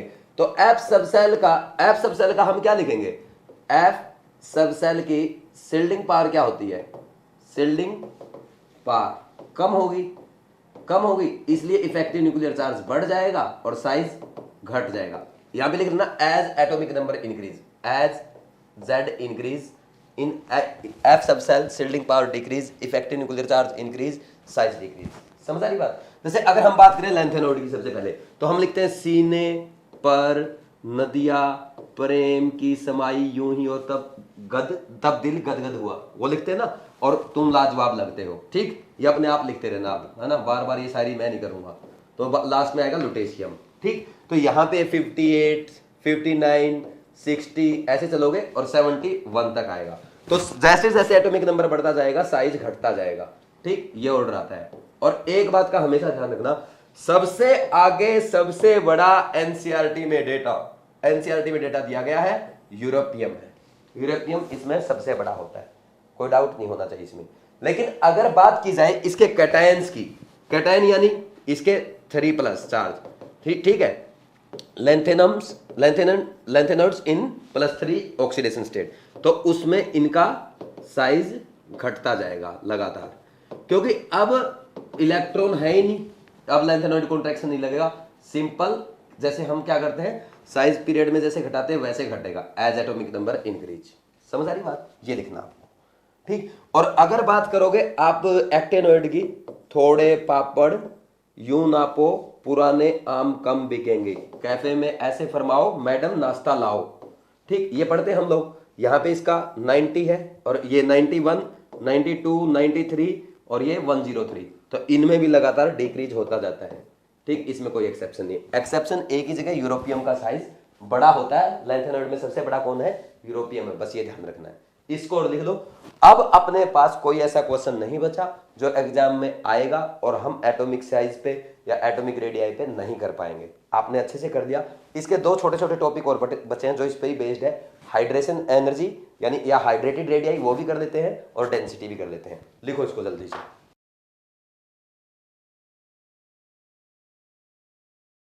नेक्स्ट लिखो हाइड्रेटेड रेडियाई, या पहले लिख लो हाइड्रेशन, हेडिंग डाल लो हाइड्रेशन। एक्चुअल में हाइड्रेशन क्या होता है, जैसे मान लीजिए NaCl सॉलिड हमने लिया, ठीक, और ये NaCl सॉलिड है, हमने इसको किसमें किया, क्या किया, वाटर में डाल दिया।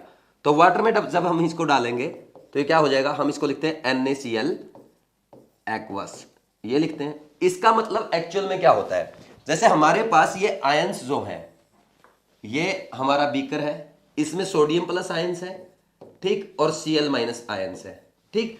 अब सोडियम प्लस आयंस जो है और Cl- आयंस जो है, इनको कौन सराउंड करेगा, वाटर मॉलिक्यूल करेंगे, क्योंकि H2 जो है वो कैसा है, पोलर मॉलिक्यूल है। H2O क्या है, पोलर मॉलिक्यूल है।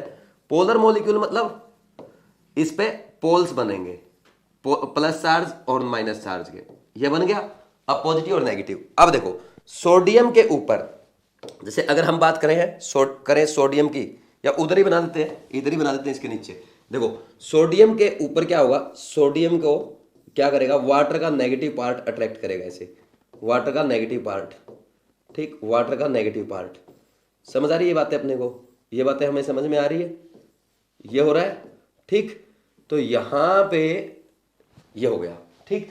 अब देखो, अब जो वाटर का जो पॉजिटिव पार्ट है, ये वाटर के दूसरे मॉलिक्यूल के नेगेटिव पार्ट को अट्रैक्ट करेगा फर्दर, ऐसे, है ना, लेयर पे लेयर बनती जाएंगी, ऐसे लेयर बनती जाएंगी। ये बात समझ में आ रही है आपको, ये लेयर आपकी बनती जाएंगी ऐसे, ये बना सकते हो आप, ठीक है। और फिर इसके ऊपर एक लेयर और, यानी हम ये बोलेंगे सोडियम प्लस पे एक लेयर बन गई, फिर दूसरी लेयर, तीसरी लेयर, ऐसे इसका हाइड्रोजन होता जाएगा। समझ आ रही बात? ऐसे ही Cl माइनस है। अब Cl माइनस तो हमारा क्या है? नेगेटिव। नेगेटिव किसको अट्रैक्ट करेगा? पॉजिटिव को। ये पॉजिटिव को अट्रैक्ट करेगा, वाटर के पोलर मॉलिक्यूल के पॉजिटिव पार्ट को। ठीक, ऐसे ही अट्रैक्ट कर देगा।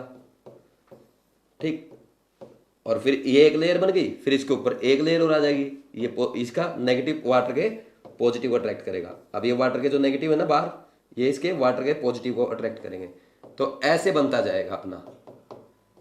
ठीक, हम कर सकते हैं इसको ऐसे, ये आपका बनता जाएगा, ये आपकी लेयर, फिर एक लेयर और, जैसे Cl पे एक लेयर, दो लेयर, तीन लेयर, चार लेयर, ऐसे हम इन पे बनाते जाएंगे।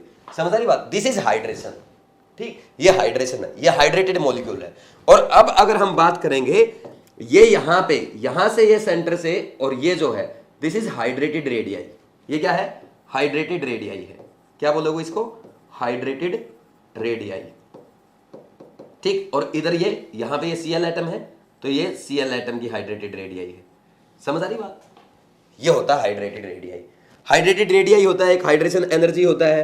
ठीक, एक हाइड्रेशन होता है। तो हम अब करेंगे हाइड्रेशन हो जाए, एक हाइड्रेशन, हाइड्रेटेड रेडियाई आपको समझ में आ गई? हाइड्रेशन एनर्जी की बात कर लो। हाइड्रेशन एनर्जी ये बहुत यूज करेंगे हम, पूरी केमिस्ट्री में बहुत ज्यादा यूज आएगी हाइड्रेशन एनर्जी, लैटिस एनर्जी। ठीक, इसलिए डेफिनेशन अभी लिखवा देता हूं। इट इज द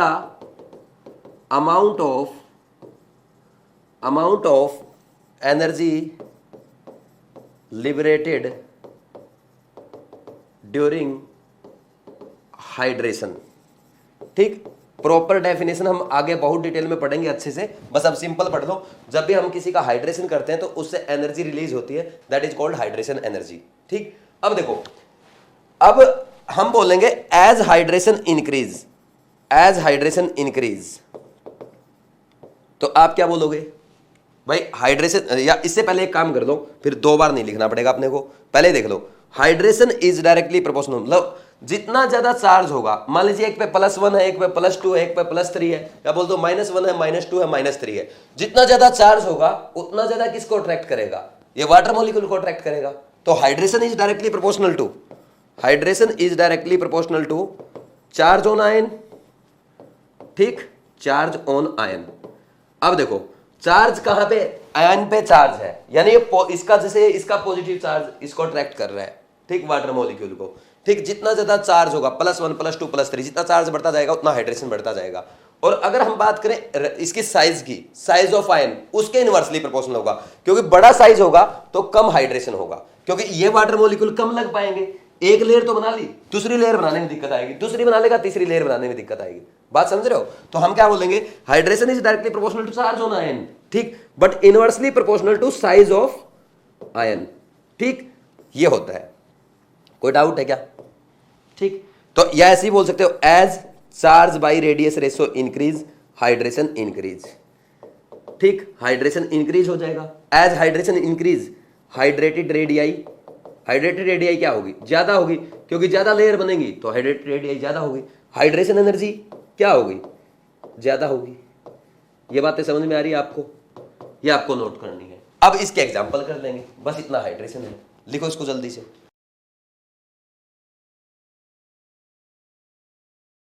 अब नेक्स्ट देखो, जैसे अपने को ये लिख के दे दिया, लिथियम प्लस है, लिथियम प्लस एक्वस लिख दिया ब्रैकेट में। जैसे ही एक्वस ब्रैकेट में लिख दे तो आप समझना हाइड्रेशन। अच्छा, एक तो होता है हाइड्रेशन, एक होता है सोल्वेशन। जब वाटर सोलवेंट होगा तब हम उसको बोलेंगे हाइड्रेशन, और कोई और सोलवेंट ले लिया, अमोनिया ले लिया, इथेनॉल ले लिया, अल्कोहल ले लिया, कोई और सोलवेंट अगर हम लेते हैं, उस केस में हम इसको बोलेंगे सोल्वेशन। और hydration is special case of solvation where solvent is water. बस ये ध्यान रखना। लेकिन हमारे हाइड्रेशन ही चलता है ना, यूनिवर्सल सोलवेंट है। Lithium plus sodium plus aqueous, potassium plus aqueous, और रुबिडियम प्लस, और सीजियम प्लस एक्वस। देखो ये है, ये अपने को देते बेरिलियम 2 प्लस एक्वस, ठीक, Mg2 प्लस एक्वस, और calcium 2 plus aqueous, strontium 2 plus aqueous, या बेरियम 2 प्लस एक्वस, ये अपने को दे दिए। तो अब देखो, अब जैसे जैसे हम राइट में जा रहे हैं साइज बढ़ रहा है ना, तो साइज बढ़ेगा तो हाइड्रेशन क्या होगा, कम होगा। सबसे ज़्यादा हाइड्रेशन किसका होगा, लिथियम का, फिर सोडियम का, फिर पोटेशियम का, फिर रुबिडियम का, सीजियम का सबसे कम। सिमिलरली ये ऑर्डर आएगा, ठीक है कि नहीं है, समझ आ रही बात। अब यहीं पे अगर नेगेटिव चार्ज रहता, नेगेटिव चार्ज से कोई फर्क नहीं पड़ेगा, चार्ज आपको ये देखना है, साइज देखना आपको और चार्ज देखना किसका ज्यादा है ना। कैटायन और एनायन पे मत जाना, ठीक, लड़का या लड़की उस पे मत जाना, ठीक, क्या देखना, चार्ज और साइज देखना है। तो अब जिसका साइज सबसे बड़ा किसका, इसका, तो इसका हाइड्रेशन सबसे कम। समझ आ रही बात, ये ऑर्डर आएगा। अगर यहीं पे अपने को ऐसे दे देता सोडियम प्लस एक्वस और Mg2 प्लस एक्वस, ठीक, और एल्यूमिनियम 3 प्लस एक्वस, इस केस में क्या करते हैं आप, अब देखो ये सब क्या है, आइसोइलेक्ट्रॉनिक स्पीसीज है, सब में 10 इलेक्ट्रॉन है, तो साइज भी इसका छोटा है और चार्ज भी इस पे ज्यादा है, तो इसका हाइड्रेशन सबसे ज्यादा होगा।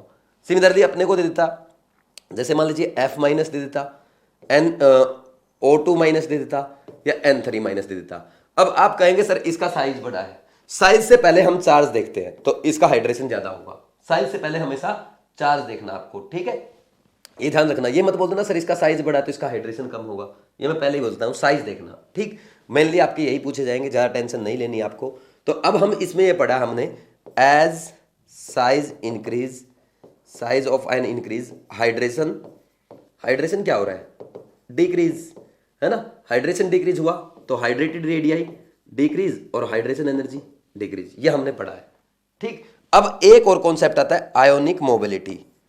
आयोनिक मोबिलिटी का मतलब समझते हो, मोबिलिटी मतलब मूवमेंट, आयनिक मतलब आयन के movement. Ionic mobility means ion का movement.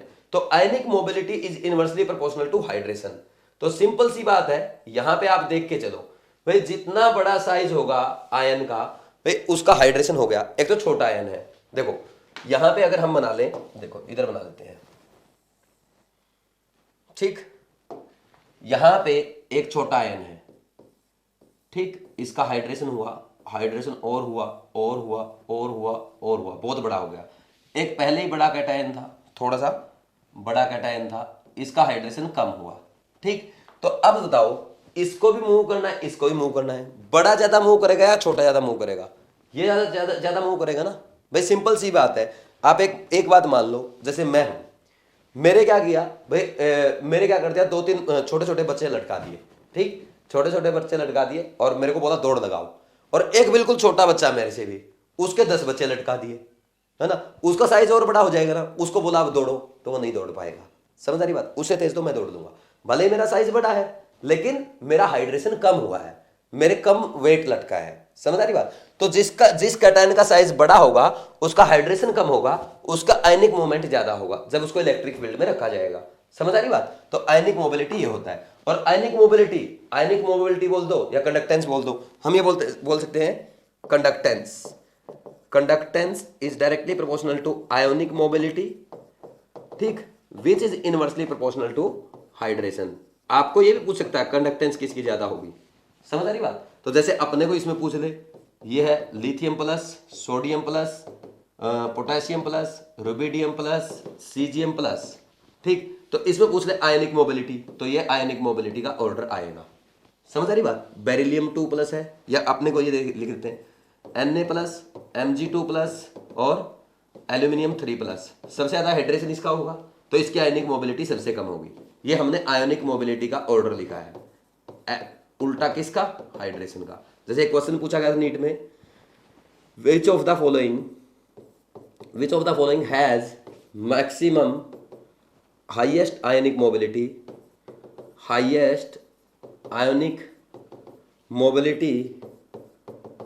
in aqueous medium when put in electric field.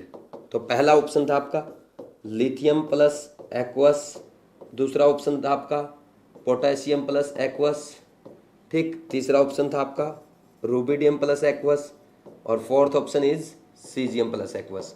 तो देख लो, जो कैटायन सबसे बड़ा है उसका हाइड्रेशन सबसे कम होगा, जिसका हाइड्रेशन सबसे कम होगा उसकी आयनिक मोबिलिटी सबसे ज्यादा होगी। ये आपका नीट का पूछा हुआ क्वेश्चन है, नीट 17 कर लोगे। ये करना अपने को, हाइड्रेशन, ऐसे क्वेश्चन आएंगे। हाइड्रेशन बहुत इंपॉर्टेंट है, पूरी इनऑर्गेनिक में बार बार यूज करूंगा, अच्छे से समझ लो। अभी लिखो इसको।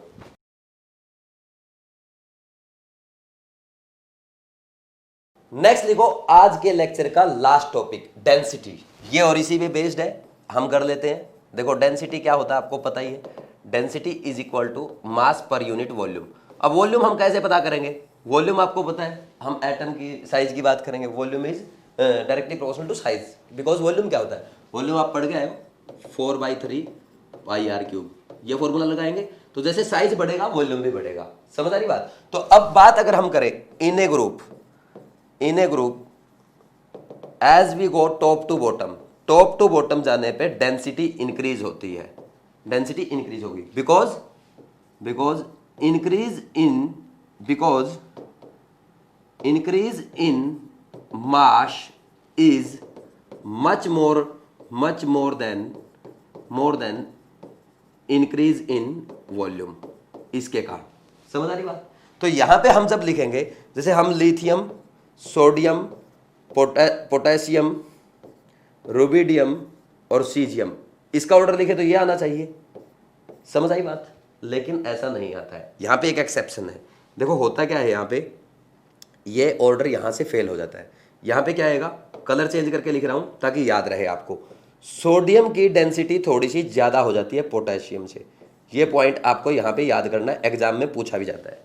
ठीक, इसका रीजन क्या है, इसका रीजन भी हम इलेक्ट्रॉनिक कॉन्फ़िगरेशन से करेंगे। कैसे करेंगे, देखो यहां पे होता क्या है, जैसे अगर हम बात करें यहां पे ये सोडियम है और ये पोटेशियम है, आप इसका कॉन्फ़िगरेशन देखो 1s2 2s2 2p6 और 3s1, समझ आई बात। और यहां पे लिखोगे 1s2 2s2 2p6 3s2 3p6 और यहां पे क्या आएगा 3d वैकेंट और 4s1 3d0, ठीक है।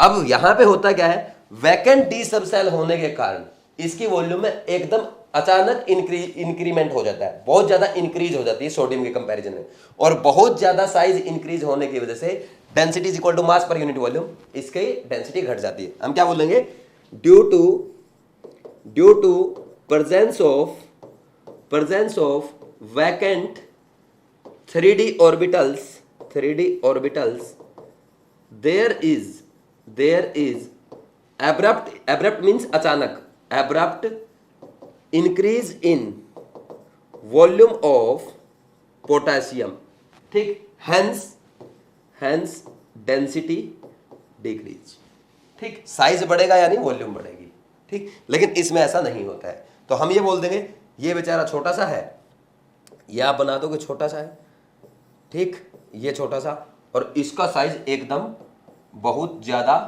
बढ़ जाता है ऐसे, ठीक, और ये 4s बहुत ज्यादा बड़ा हो जाता है, समझा, ये छोटा सा रहता है वो बड़ा हो जाता है, तो वॉल्यूम बढ़ेगा, साइज बढ़ेगा तो वॉल्यूम बढ़ेगा, आर बढ़ रहा है तो वॉल्यूम बढ़ेगा, और वॉल्यूम बढ़ेगा तो डेंसिटी घटेगी, ठीक। अब यहाँ पे थोड़ा सा ऊपर हम साइड में लिख लेते हैं, यहाँ पे, ठीक, यहाँ पे लिख लेते हैं। अब सेकंड अर्थ अल्कलाइन अर्थ मेटल की अगर बात करें, उनका ऑर्डर ये आना चाहिए, बेरिलियम से ज्यादा मैग्नीशियम की, मैग्नीशियम से ज्यादा कैल्शियम की, मैग्नीशियम से ज्यादा कैल्शियम की, कैल्शियम से ज्यादा स्ट्रोंशियम की, स्ट्रोंशियम से ज्यादा बेरियम की।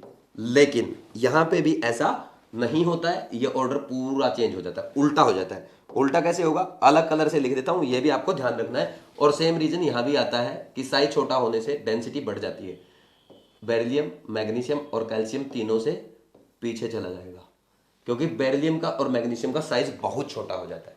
तो ये ग्रुप का था। अब लास्ट पॉइंट जो आज का है वो है इन ए पीरियड की अगर बात की जाए तो सबसे ज्यादा डेंसिटी होती है डी ब्लॉक एलिमेंट की, फिर पी ब्लॉक एलिमेंट की, फिर एस ब्लॉक एलिमेंट की, यानी डीपीएस से याद कर लेना, पढ़े भी होंगे कुछ बच्चे आप में से डीपीएस में, है ना। तो डेंसिटी सबसे ज्यादा किसकी होगी, डी ब्लॉक एलिमेंट की, फिर पी ब्लॉक एलिमेंट की, फिर एस ब्लॉक एलिमेंट की, ठीक, अल्फाबेटिकल ऑर्डर है, ठीक, डिक्रीज हो रही है डेंसिटी, समझ आ रही बात। एस ब्लॉक एलिमेंट्स तो वैसे ही बहुत हल्के हैं, हम आगे जाके पढ़ेंगे, एस ब्लॉक एलिमेंट्स इतने हल्के होते हैं, अगर हम उनको जैसे केरोसिन वगैरह में भी रख दें तो वो उसके ऊपर तैरने लग जाते हैं, और रिएक्टिव बहुत ज़्यादा होते हैं, तो क्या करते हैं, ऑक्सीजन के साथ रिएक्ट कर देते हैं। इसलिए उनको हम केरोसिन में रखने की बजाय, क्योंकि बहुत सारी मेटल हम क्या करते हैं, कोरोजन से बचाने के लिए केरोसिन में रख देते हैं, तो केरोसिन में रखने की बजाय उनको हम किस में रखते हैं, मोम में लपेट कर रखते हैं, वैक्स उसके चारों तरफ लपेट देते हैं मोम, ताकि वो किससे रिएक्ट ना करे, ऑक्सीजन से रिएक्ट ना करे, एयर से रिएक्ट ना करे। इतने हल्के होते हैं, एस ब्लॉक एलिमेंट सबसे हल्के होते हैं। समझ आई बात? तो अब ये देखो, ये था आपका आज का लेक्चर, बहुत इंपॉर्टेंट लेक्चर था। मुझे उम्मीद है आपको अच्छे से समझ में आया होगा, क्योंकि आज का लेक्चर समझे बिना आप आगे के लेक्चर पे नहीं बढ़ सकते। तो एक एक चीज अच्छे से समझो, इसकी क्वेश्चन प्रैक्टिस करो, फिर नेक्स्ट लेक्चर के लिए रेडी रहना, जिसमें हम पढ़ेंगे आयोनाइजेशन एनर्जी और उसके फैक्टर्स अफेक्टिंग आयोनाइजेशन एनर्जी।